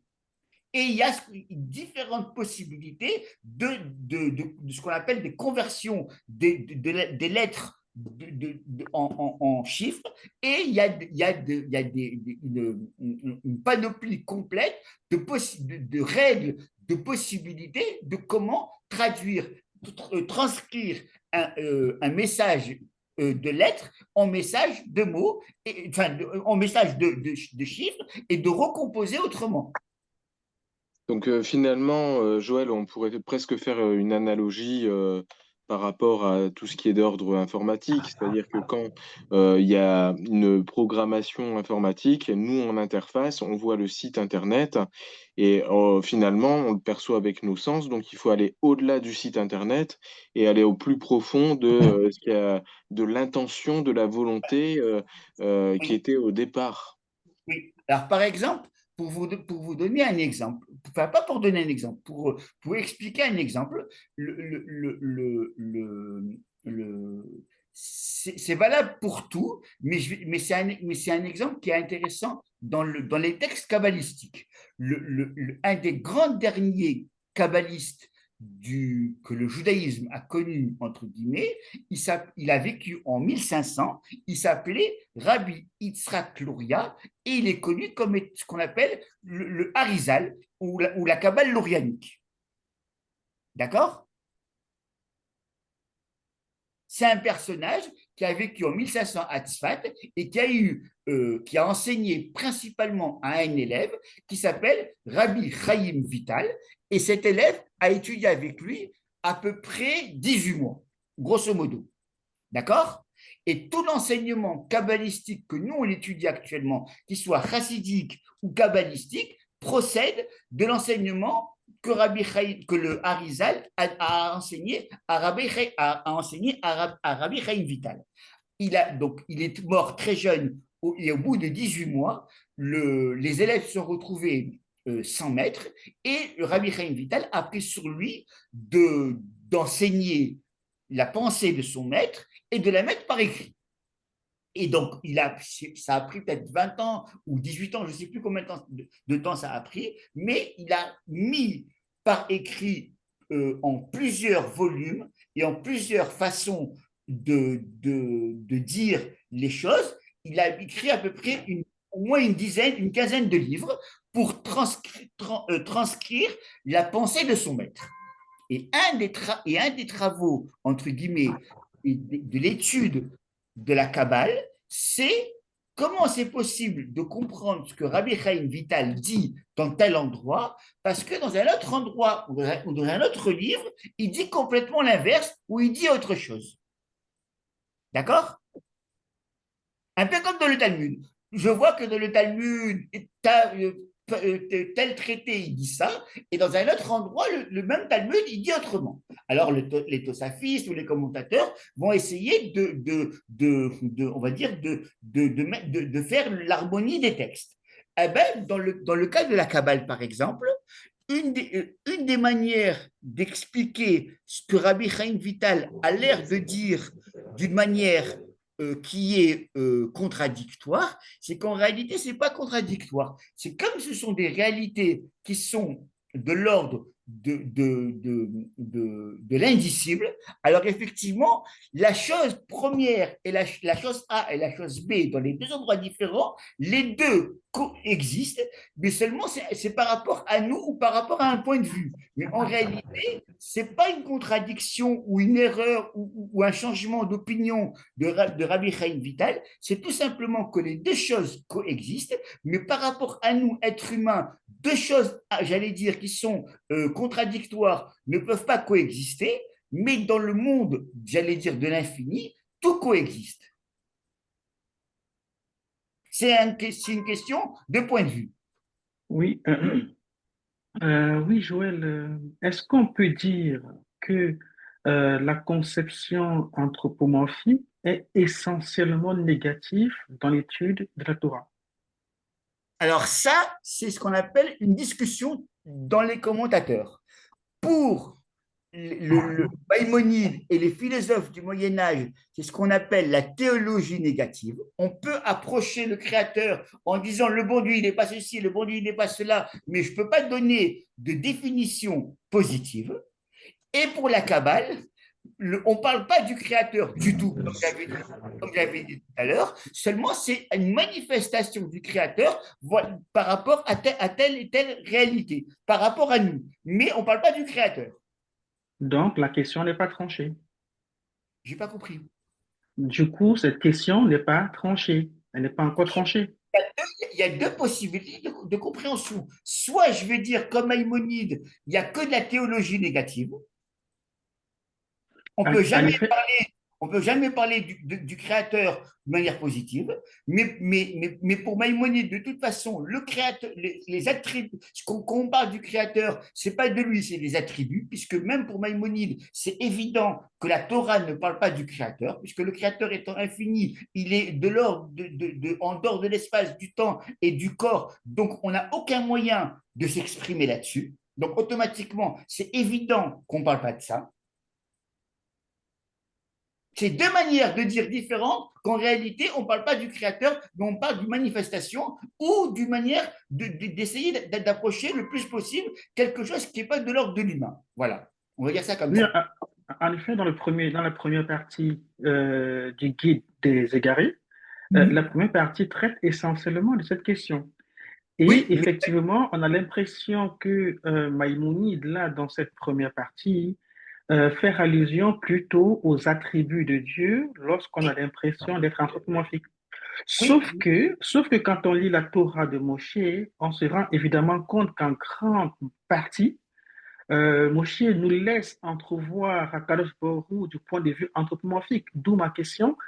Finalement, et je m'aperçois finalement, et merci pour l'éclaircissement, que la question, même au niveau des talmudiques ou des chachamim, la question n'a pas été entièrement tranchée. Ça laisse la possibilité à l'enseignant, à l'élève d'apprécier s'il y a des tendances, en guillemets, kabbalistiques ou essentiellement autre chose et l'appréhender comme il entend selon la compréhension qu'il a de la Torah, non? de toute façon, quoi qu'il arrivera, la réponse, enfin la traduction des mots de l'hébreu qui paraît être un anthropomorphisme, c'est en réalité par rapport à nous et ça vient nous enseigner quelque chose. Ça veut dire qu'en réalité, on n'aura jamais accès aux mots. Est-ce que, s'il vous plaît, est-ce que c'est, moi ça me fait penser, tout ce qui est en bas prend place dans ce qui est en haut, Et non? donc, sous-entendu Et quoi? donc, et il y a cet aspect que ça donne l'idée, enfin, Non, ça me ramène à l'idée, ça ramène à l'idée, Dieu créa l'homme à son image. oui, mais Et l'idée, c'est que nous, on est le reflet d'en haut. voilà, ouais. Mais le reflet d'en haut, on ne sait pas ce que c'est. On sait qu'il y a une essence divine, parce que c'est la Torah qui vient dire, alors justement, par exemple, un truc très intéressant, c'est que la différence, par exemple, entre la philosophie grecque et le judaïsme, c'est que pour la philosophie grecque, le, le, le, le, le, le, le- qu'est-ce que je redites-moi qu'est-ce que vous disiez tout à l'heure. J'ai perdu le fil de ce que je voulais dire. Que ce qui est en bas prend place dans ce qui est en haut.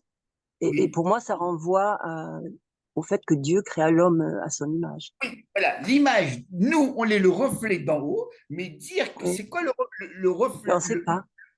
on sait pas, c'est pas qu'on ne sait pas, c'est que c'est pas possible de le savoir. Voilà, exactement. Oui. On sait juste qu'il y a une existence divine, l'essence divine est connue, mais c'est quoi l'être du créateur, c'est impossible. Ça veut dire Mm. qu'aucun rabbin, aucune personne, quelle qu'elle soit sur terre ou même au ciel, pourrait venir et vous dire, vous savez, je sais que c'est quoi Dieu et je vais vous le donner en définition.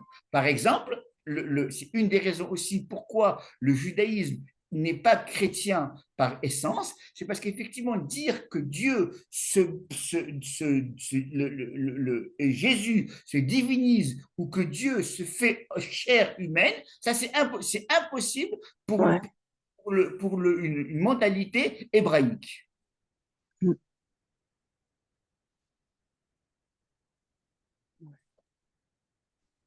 Alors, Joël, je me permets d'intervenir. Merci. Vous avez été très généreux de votre temps déjà ce soir et nous ne voudrions pas en abuser.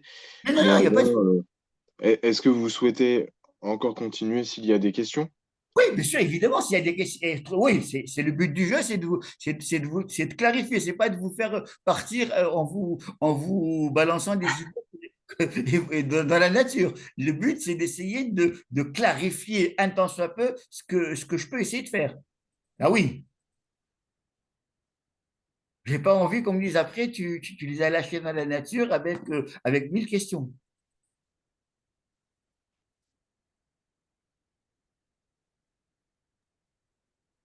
Je vous écoute, je suis tout oui ou non, c'est à vous de voir. Non, non, c'est juste pour dire en fait qu'effectivement, ça confirme ce que vous avez dit lorsqu'on a lu dans le livre de Déchet-moi, chapitre 34. L'Éternel passa devant lui. Effectivement, dans le guide des égarés à la page 39, on voit que Maïmonide dit exactement la même chose lorsqu'il parle de Adam. Ben oui, Lorsqu'il parle de... Oui. ben oui, de toute façon, ce que je suis en train de dire, ce sont ce qu'on appellerait pas des évidences, mais au niveau philosophique, il y a on va dire des notions qui sont qu'on peut pas ne pas être d'accord. Il y a des règles entre guillemets que si moi je suis la créature d'un être, je suis un être créé par rapport à un créateur, je suis en deçà du créateur. Donc automatiquement, tout ce que je suis, je ne pourrai jamais atteindre et comprendre l'essence même de mon créateur.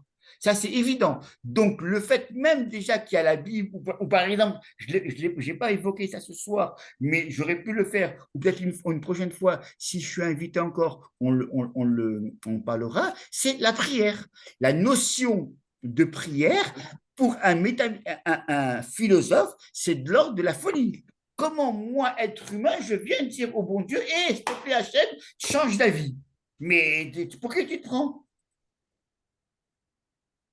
Donc, même la prière, pour un kabbaliste, c'est déjà de l'ordre c'est déjà de l'ordre du toupet. Ou en tout cas, tel que nous, on s'imagine la prière, c'est pas du tout ce que vous croyez. C'est autre chose. Alors, effectivement, il y a ce qu'on appelle la providence divine dans le monde, ça fait partie du judaïsme, mais la providence divine n'est pas une providence telle que nous aussi on s'imagine, puisque dire que Dieu s'occupe du monde, ça veut dire qu'en réalité, c'est comme si un être humain, c'est comme un CPE ou un surveillant dans une cour d'école. Ben, le bon Dieu, c'est pas ça. Il s'occupe du monde, mais autrement que ce que nous on s'imagine.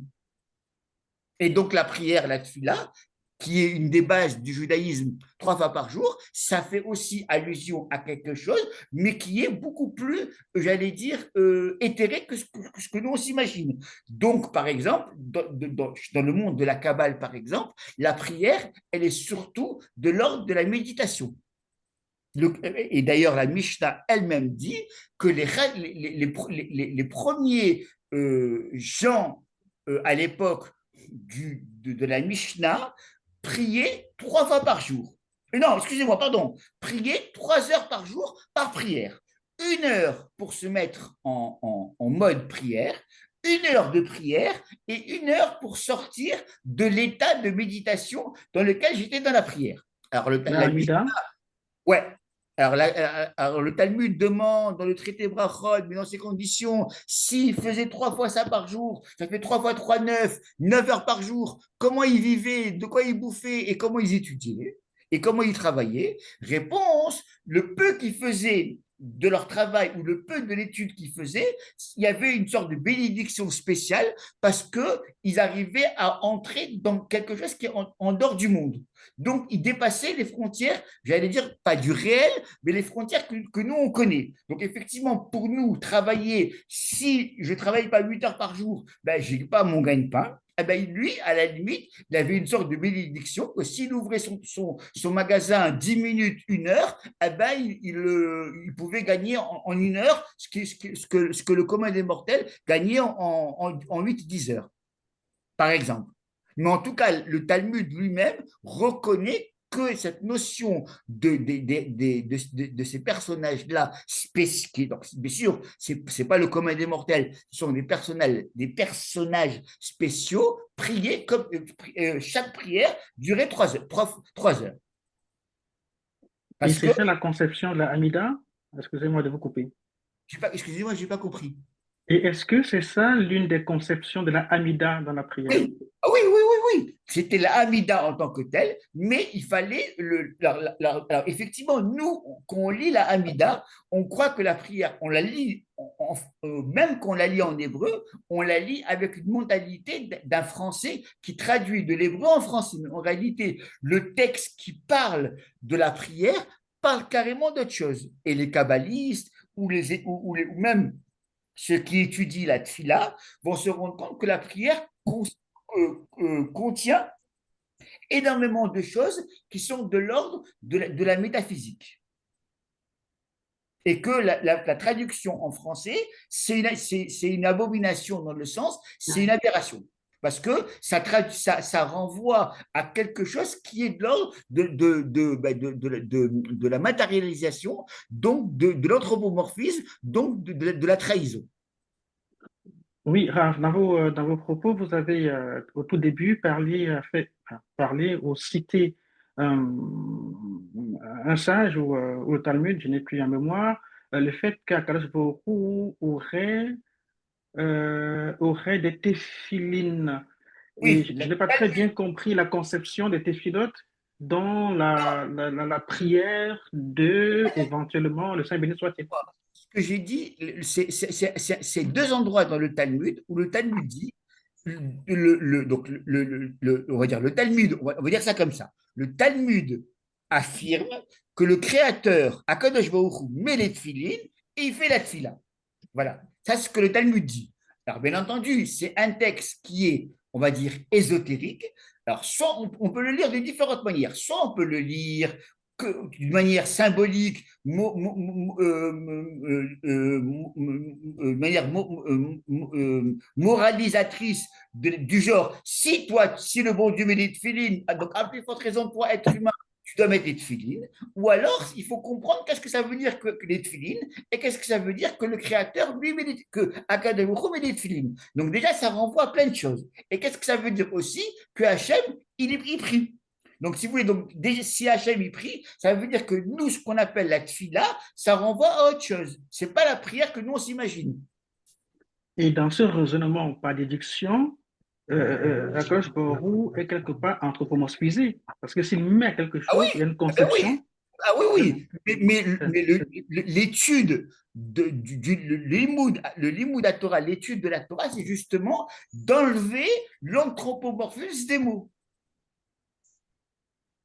Toute l'étude que les rabbins font, ou que les talmuds font, ou que vous pouvez écouter chez des gens, c'est effectivement comment lire de manière intelligente et audible un texte qui paraît être anthropomorphique. Et l'anthropomorphisme, par essence, c'est impossible. Donc, soit on nous raconte des bêtises, soit il faut se pencher dessus pour dire de quoi on parle.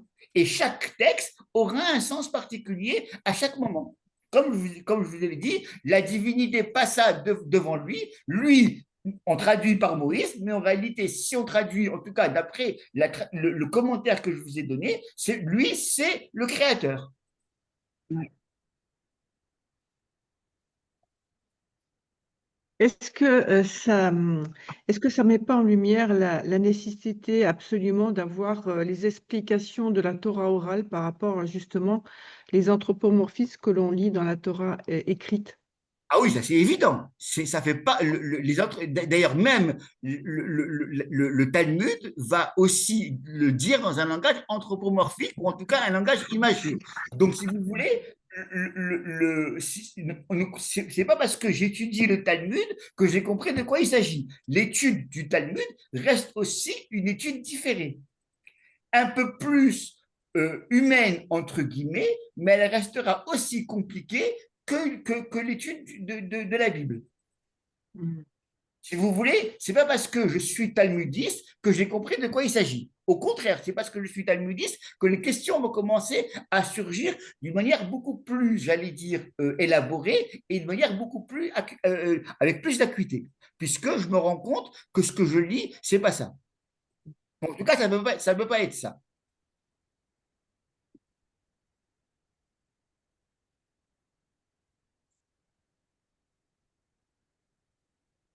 Alors, je ne veux pas être méchant, mais ce que je suis en train de vous dire, en réalité, c'est une heure n'a pas suffi. C'était une introduction pour vous donner, j'allais dire, une manière à vous, après, de regarder des livres ou des textes. Mais ce que je vous dis, c'est une porte d'entrée par rapport à l'océan qu'est l'étude du Talmud et des textes. Voilà.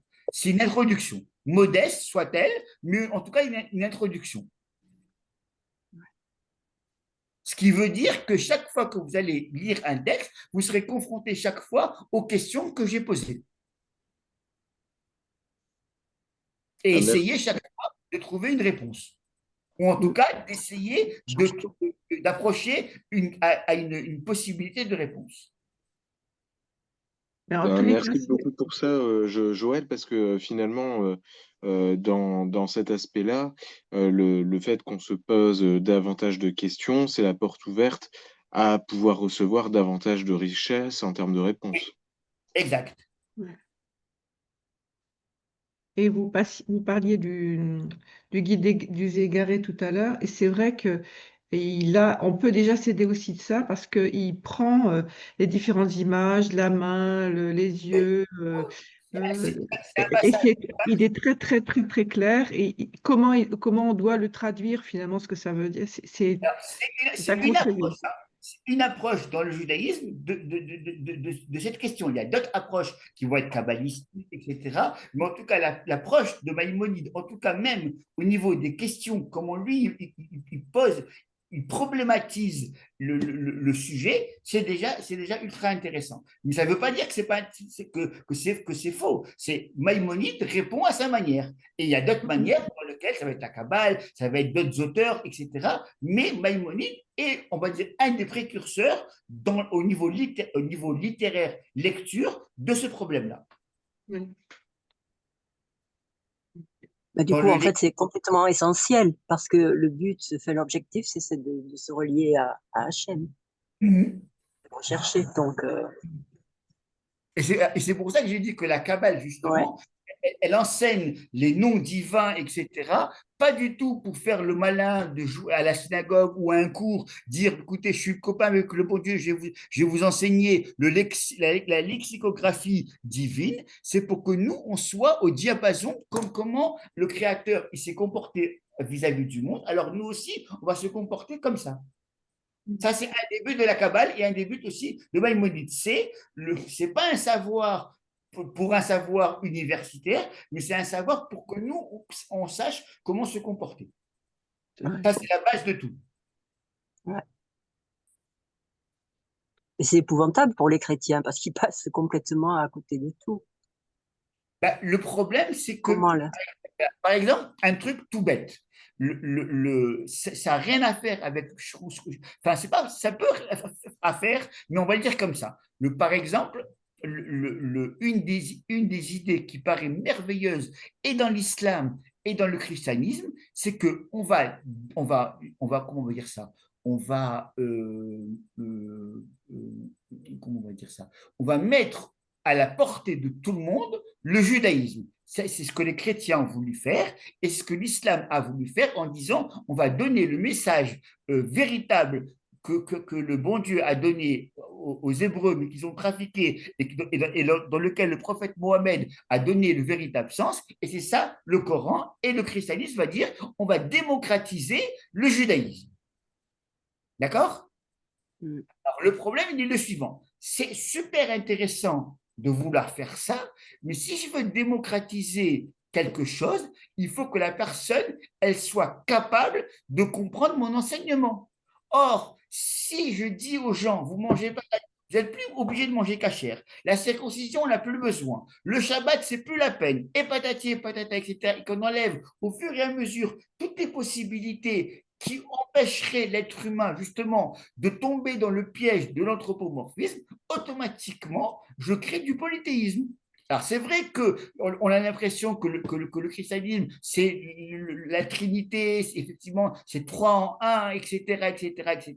Mais en réalité, l'âme polythéiste de la personne au départ n'a jamais été enlevée, puisque elle a jamais voulu l'enlever. Alors que la Torah, elle, en me disant, il y a les 7 épisodes de Béné Noir, où il y a les 613 commandements, c'est une manière pour nous d'enlever ce qu'il y a on va dire, de polythéiste et de bestial en nous. Voilà. Ouais.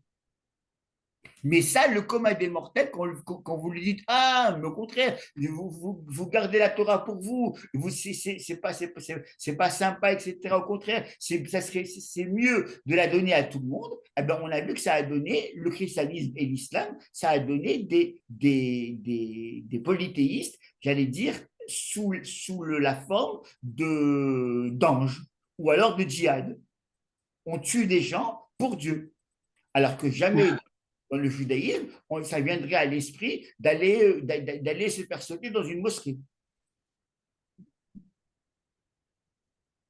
ou dans un bus.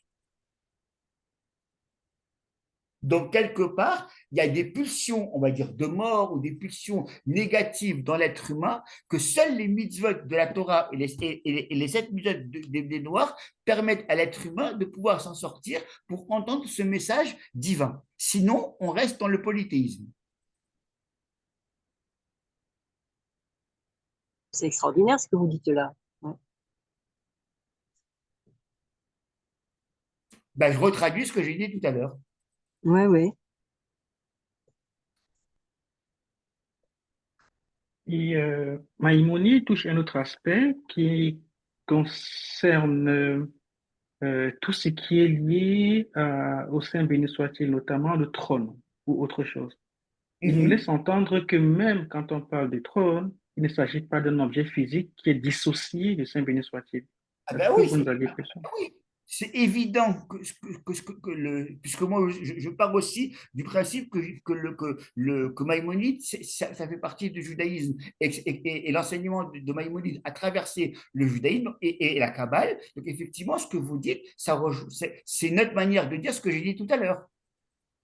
Vous le dites dans vos mots à vous, mais effectivement, il n'y a pas de 36 000 discours. C'est impossible d'imaginer, de prendre la Torah au sens premier.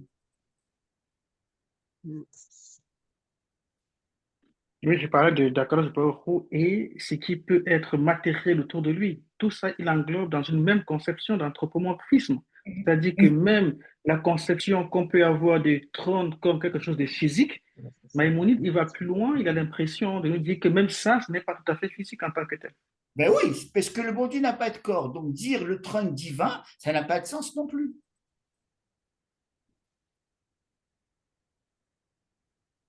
Puisque un trône, c'est fait pour recevoir un roi. Un roi qui est fait de chair et de sang, il a un trône, mais le bon Dieu qui n'a pas de corps, etc., etc., imagine. Alors, effectivement, la seule chose que nous, on peut s'imaginer, c'est quand on dit le trône divin, c'est une manière imagée. Mais la manière imagée de comprendre ça, ça dépend de chacun, ça dépend du niveau intellectuel de chacun, ça dépend de plein de choses. Donc, en réalité, on n'a rien dit quand on dit c'est une image. Alors que Et on la peut, Kabbale ou Maïmonide vont essayer de dire qu'effectivement, c'est une manière de parler par rapport à nous et pour dire que le trône, c'est par exemple ben, la manifestation de la royauté divine, par exemple. Mais si vous voulez, on décale la chose et on montre qu'effectivement, que physiquement, c'est pas possible de s'imaginer de dire ça. Voilà, ça sera comme ça le modèle dans lequel on va rentrer pour comprendre, quels que soient les mots ou les notions. Et même lorsqu'on parle des Merkabah, c'est-à-dire le chariot divin, tout ça c'est pareil, ça entre dans la même conception. Oui, c'est toujours dans la même idée. Effectivement, tout ça, c'est une manière symbolique pour nous, pas symbolique, c'est une manière imagée pour nous, qu'on essaie de comprendre quelque chose, ou en tout cas qu'on puisse être à l'image de la Merkava, donc du char céleste, etc. Mais ça veut dire, mais si vous voulez, c'est comme vous lisez avec des mots en français, ça tout est triché. Je suis désolé de faire mon malin en disant ça à chaque fois, mais les mots en français ont une connotation depuis 2000 ans qui ont été christianisés et dans lequel le sens ne passe plus. Ouais. C'est justement de se déchristianiser et de sortir justement de cet anthropomorphisme. Voilà.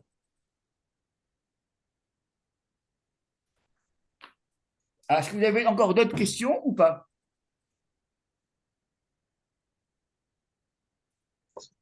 C'est bien, merci, merci Non, Joël. ça va, merci. Ouais. Merci Joël pour votre intervention. À part s'il y a des personnes qui se manifestent pour d'autres questions. Voilà, on Euh, laisse.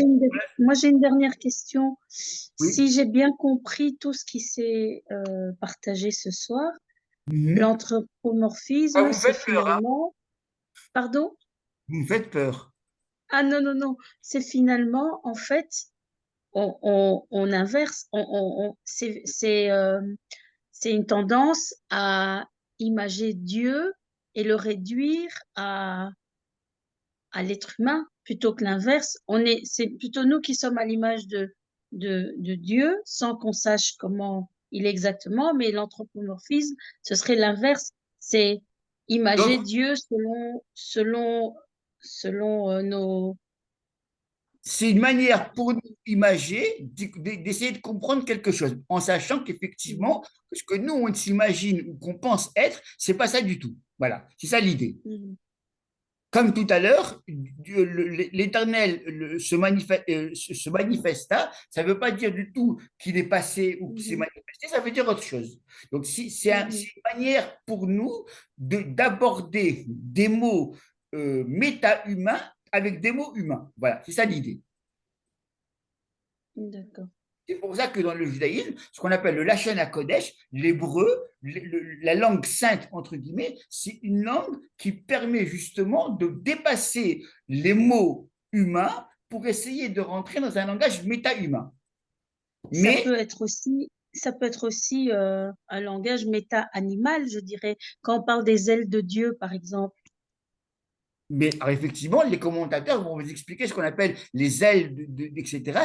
C'est aussi une image, c'est la protection, mais ou alors la notion d'élévation. Dieu, il nous a pris d'Égypte, il nous a pris dans des ailes, dans les ailes des aigles. Kanfe Necharim, alors les commentaires, ils disent que ça veut dire quoi les ailes des aigles? Ça veut dire alors soit il nous a protégés comme un aigle protège ses oisillons, etc. Ou alors les ailes des aigles, c'est une manière que les ailes nous a permis de nous faire sortir de l'état humain, bestial qu'on était en Égypte pour nous faire arriver à quelque chose de métaphysique, spirituel. Donc, les ailes qu'Hachem nous a fait sortir d'Égypte, c'est qu'il nous a fait sortir d'un état, on va dire, humain, bestial, comment on peut dire ça? Tout ce qui est de l'ordre des déficiences humaines, ou en tout cas déficiences que l'être humain a en tant que créature, pour nous faire arriver à quelque chose d'autre qui est de l'ordre de l'angélique, on va dire. D'accord. Et lorsqu'on dit, par exemple, le lion de la tribu de Juda, est-ce que c'est de l'anthropomorphisme ou pas?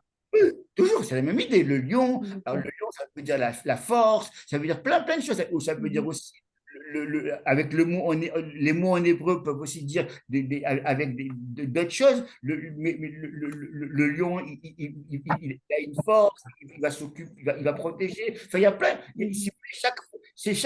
Il faut pas réduire l'essence des mots à ce que le mot veut dire. Parce que si vous faites ça, Okay. Si vous voulez, il faut prendre patiemment chaque mot, essayer de dire que ce mot-là, comment je peux le comprendre. Et au fur et à mesure des commentateurs et au fur et à mesure de mon étude, les sens des mots vont progresser et je vais arriver à faire des liens que les premiers temps, je n'aurais pas fait. Voilà. D'accord. Donc, par exemple, quand on dit que c'est le lion d'attribut de Judas, l'essence, c'est que le lion représente la force, la royauté, enfin, toutes ces choses-là, la Et royauté est voilà, dans le lion, le dans roi des reines, l'animal. mais ça, c'est de l'ordre de l'image, Oui. possible. Il y a d'autres commentateurs qui vont essayer, alors je ne l'ai pas en tête, il faudrait que je regarde dans des bouquins, qu'effectivement, quel est l'attribut du lion? Qu'est-ce que le lion a de particulier, soit au niveau des lettres, soit au niveau du mot, soit au niveau de la représentation. D'accord. Et donc, c'est ces particularités-là qui seraient l'essence de Dieu. Non, jamais l'essence. Non. On ne parle jamais de l'essence divine, on parle de la manifestation divine D'accord. ou la volonté Ok. divine, vous l'avez dit, parce que si vous dites l'essence divine, automatiquement, on tombe dans l'anthropomorphisme et on tombe automatiquement Ok. dans l'idolâtrie. Donc, c'est impossible. Ok. Ça ne sera jamais l'essence, ça sera une manifestation et ce qu'on appelle du point de vue humain. Jamais, jamais, jamais, j'ai parlé ce soir et les autres fois, et en tout cas le judaïsme, c'est impossible de Mhm. parler de l'essence divine, de la Ah, manifestation. du coup, on doit faire très attention quand on prie, alors de ne pas tomber dans l'idolâtrie en, en, en étant dans l'anthropomorphisme. Oui, c'est pour ça qu'effectivement, que la prière, c'est que, comme je vous avais dit tout à l'heure, il y avait des rabbins dans le Talmud qui restaient 3 heures par prière parce qu'effectivement, ce danger-là, enfin, un des dangers pouvait être celui-là. Il y en a d'autres dangers, etc. Mais en tout cas, la notion de méditation pour sortir de ce qui est corporel, de ce qui est sensitif, etc., etc., il leur fallait au moins 1 heure pour ça, pour les initiés. Alors imaginez le commun des mortels.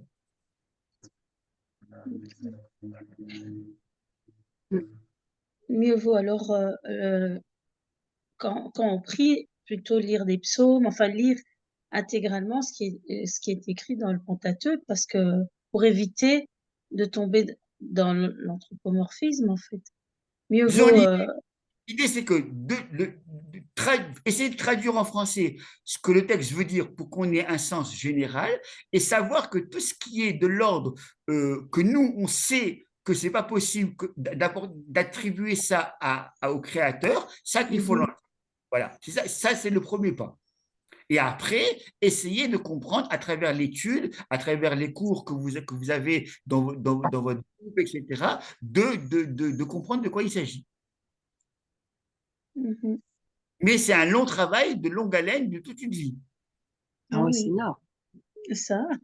J'ai l'impression d'avoir enfin, tout fait à côté, en fait, quand je vous Non, entends. au contraire.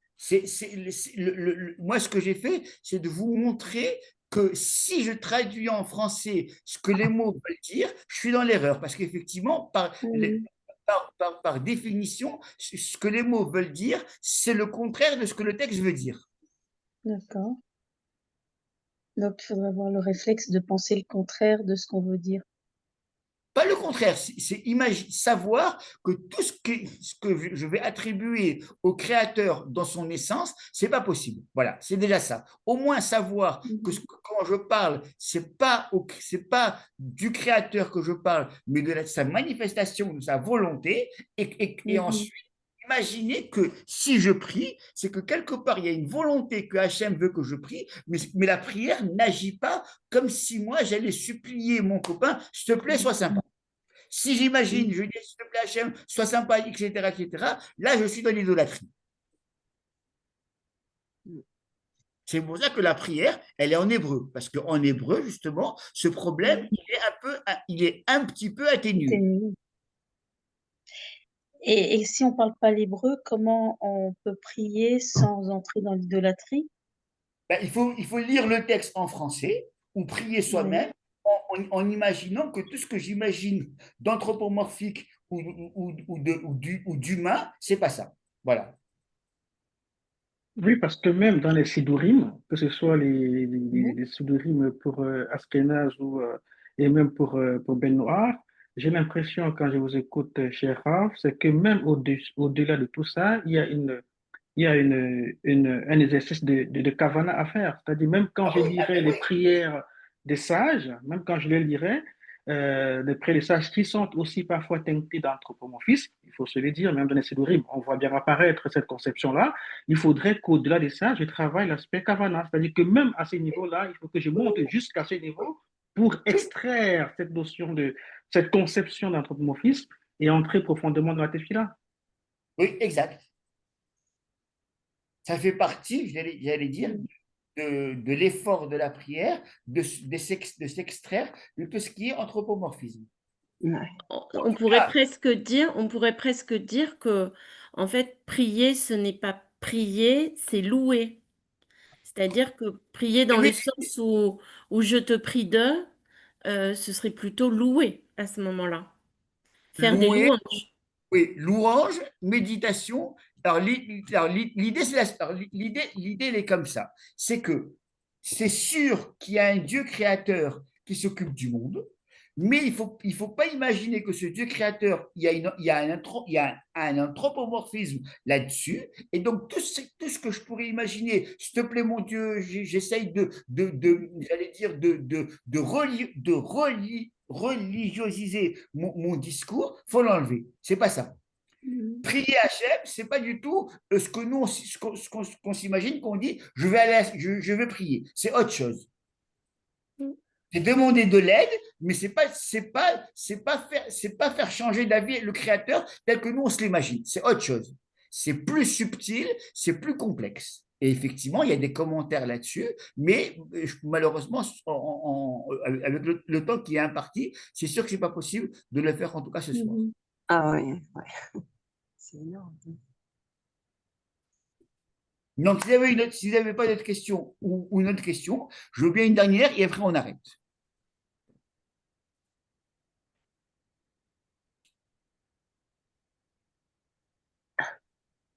Je suis tout oui. Est-ce qu'utiliser les noms de Dieu dans la prière, il faut utiliser le nom selon la circonstance? Je m'explique par rapport, par exemple, comme tout à l'heure, vous avez parlé du Dieu Tout-Puissant, de El Shaddai, et que c'était le Dieu Tout-Puissant. Est-ce que si c'est une circonstance pour laquelle on a besoin de son attribut de puissance, en priant, il faut prier El Shaddai? Oui, alors effectivement, mais c'est toujours la même idée. C'est juste ce que vous dites, mais c'est plus subtil parce que il faut s'imaginer que je prie au Créateur, mais le Créateur, lui, je lui demande de se manifester à moi d'une certaine manière. Voilà. Mais malheureusement, il faudrait un cours spécial pour entrer là-dessus. Tel quel, je peux vous donner que des choses littérales. C'est pas, je vais vous perturber plus qu'autre chose. Ça va. Merci. Merci. Juste savoir que je veux pas changer l'idée, la volonté du Créateur telle quelle, que le Créateur, malgré tout, s'occupe de moi, mais ma prière n'est pas là pour le faire changer d'avis, bien que je lui demande de m'aider. Voilà. C'est ça cette idée, c'est ce paradoxe qu'il faut avoir en tête. Et pas un véritable paradoxe, puisque ça peut s'expliquer à travers l'étude, mais en tout cas, savoir déjà ça. D'accord? Ouais.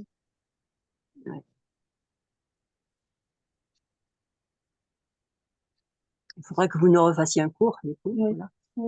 Ça, il faut le demander à David, c'est pas à moi. C'est pas moi qui décide, mais je veux bien avec grand plaisir continuer là-dessus.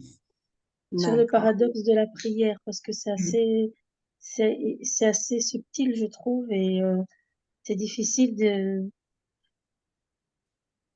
Enfin, on a tendance à vouloir prier Hachem justement pour des changements ou des choses pour soulager. C'est sûr que le Créateur s'occupe de nous, etc. Mais ce qu'il faut savoir, c'est que ça ne fonctionne pas tel que nous, on se l'imagine. Voilà. Il ne faut pas imaginer que ma prière c'est comme je vais voir un roi ou un copain et je peux le faire changer d'avis. Voilà, c'est pas ça, ça ne fonctionne pas comme ça. Si rien que déjà, vous avez gagné ça en tête, vous avez gagné 80% de la prière. Même si, quelque part, on a l'impression, en lisant la Torah, que mon cher Rabbeinu a quand même, quelque part, fait changer d'avis le Saint béni soit-il sur deux ou trois Alors, sujets. C'est une impression. c'est pour ça que je vous ai dit, c'est les anthropomorphismes du texte. Chaque fois que vous allez tomber dans un texte pareil où vous avez l'impression que c'est ce problème-là qui est évoqué, ça veut dire autre chose.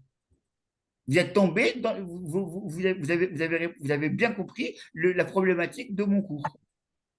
Chaque fois que effectivement vous aurez cette impression de, ça veut dire autre chose. Voilà.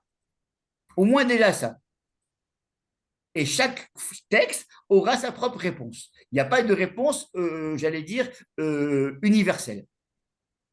Et il n'y a pas de réponse, j'allais dire, une seule. Il y a des réponses, des possibilités de réponse, des pistes de réponse. Mais ce que je vous dis, c'est voilà, c'est cette idée-là, grosso modo, qu'il faut avoir en tête.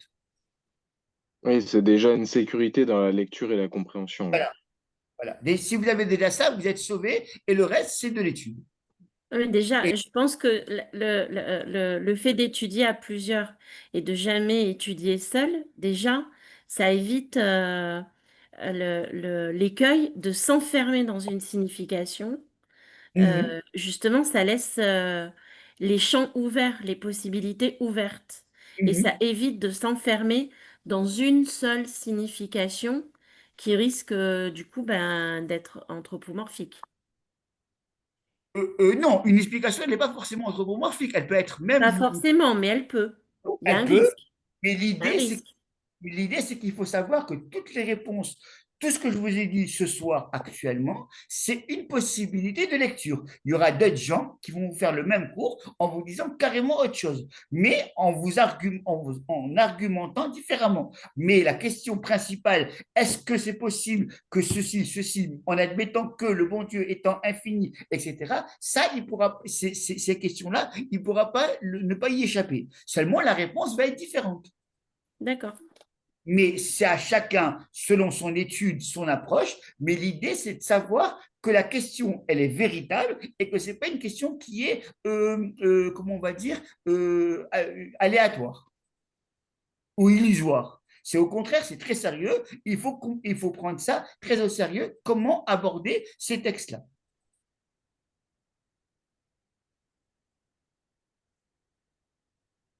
En fait, c'est la personne qui est transformée par la prière, en fait. Oh, il y a ça aussi, effectivement.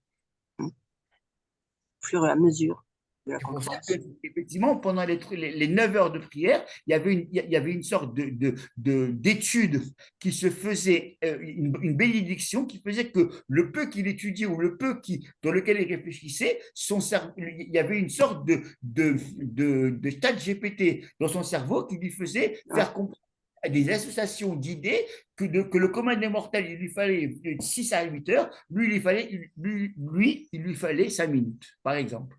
Au moins. D'accord? Ok. Ouais. Alors, Ouais. Merci beaucoup. je vais juste terminer là-dessus sur une histoire kabbalistique qui est très intéressante pour que vous compreniez de quoi il s'agit. Et après, je vous laisse. Vous m'accordez 5 minutes encore? Bien sûr. Vous n'êtes pas Oui, fatigué, oui. ça va? Alors, c'est une histoire, c'est un truc très intéressant. On raconte que le samedi après-midi, le Harizal, Rabbi Yitzhak Luria, Shabbat après-midi, il a bien mangé, il a fait Shabbat, il est parti à la prière, il a étudié, etc., etc. Et il s'est octroyé, on va dire, une pause on va dire comment on dit ça en français, une pause sommeil une demi-heure, on va dire. Il a dormi une demi-heure samedi après-midi après avoir mangé un repas copieux. Il faut imaginer qu'on est à Tzfat, il fait très chaud, etc. Donc, on va dire le repos pris par le Hari, c'est un repos bien méritant. D'accord? Et Oui. après j'allais dire, voilà, c'est le mot que depuis tout à l'heure, j'arrivais plus à me rappeler, c'est la sieste. Après avoir fait sa sieste, il y a un élève qui vient le voir et il dit à son maître, alors c'est aussi intéressant à savoir, mais on pourra en parler une fois un jour de ça, c'est qu'il lui dit, Rabbi, qu'est-ce que tu as appris pendant ton sommeil? Quand tu étais au ciel, qu'est-ce que tu as appris? Et le Hari, il lui dit, la demi-heure que j'ai dormi, il me faudrait minimum 80 ans pour que je te dise un tout petit peu de ce que j'ai appris pendant ce moment-là. Alors, quelle est alors, bien entendu, ce n'est pas une blague, ce n'est pas une manière, on va dire, de mystifier son élève, c'est qu'une goutte d'infini faudrait des années et des années ou des millions d'années pour nous les faire comprendre. Alors qu'une goutte de métaphysique permet de nourrir quelqu'un pendant des années ou comme il avait dit le Rabbi Trattoria, 80 ans ou plus.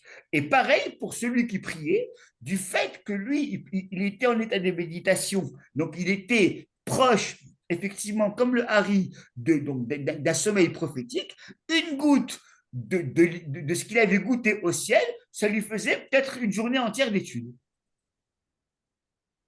Voilà, c'est une manière de vous imaginer cette idée-là. Ouais.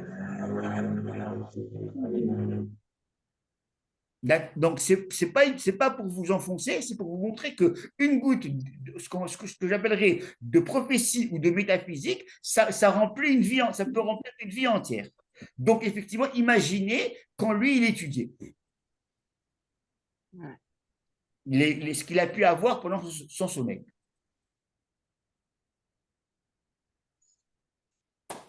On se dit à bientôt et donc vous direz à David quand est-ce que vous voulez qu'on se revoie si ça fonctionne encore ou pas. D'accord? D'accord. D'accord. Joël, Merci on vous beaucoup. remercie beaucoup de nous avoir Merci. éclairés sur Ouais. ce sujet. Merci C'est toujours un beaucoup. plaisir de Merci. vous recevoir. Et on vous dit à bientôt. Merci Joël, au revoir. Merci, Bye. Joël. Au À bientôt. revoir. Bonsoir à tous.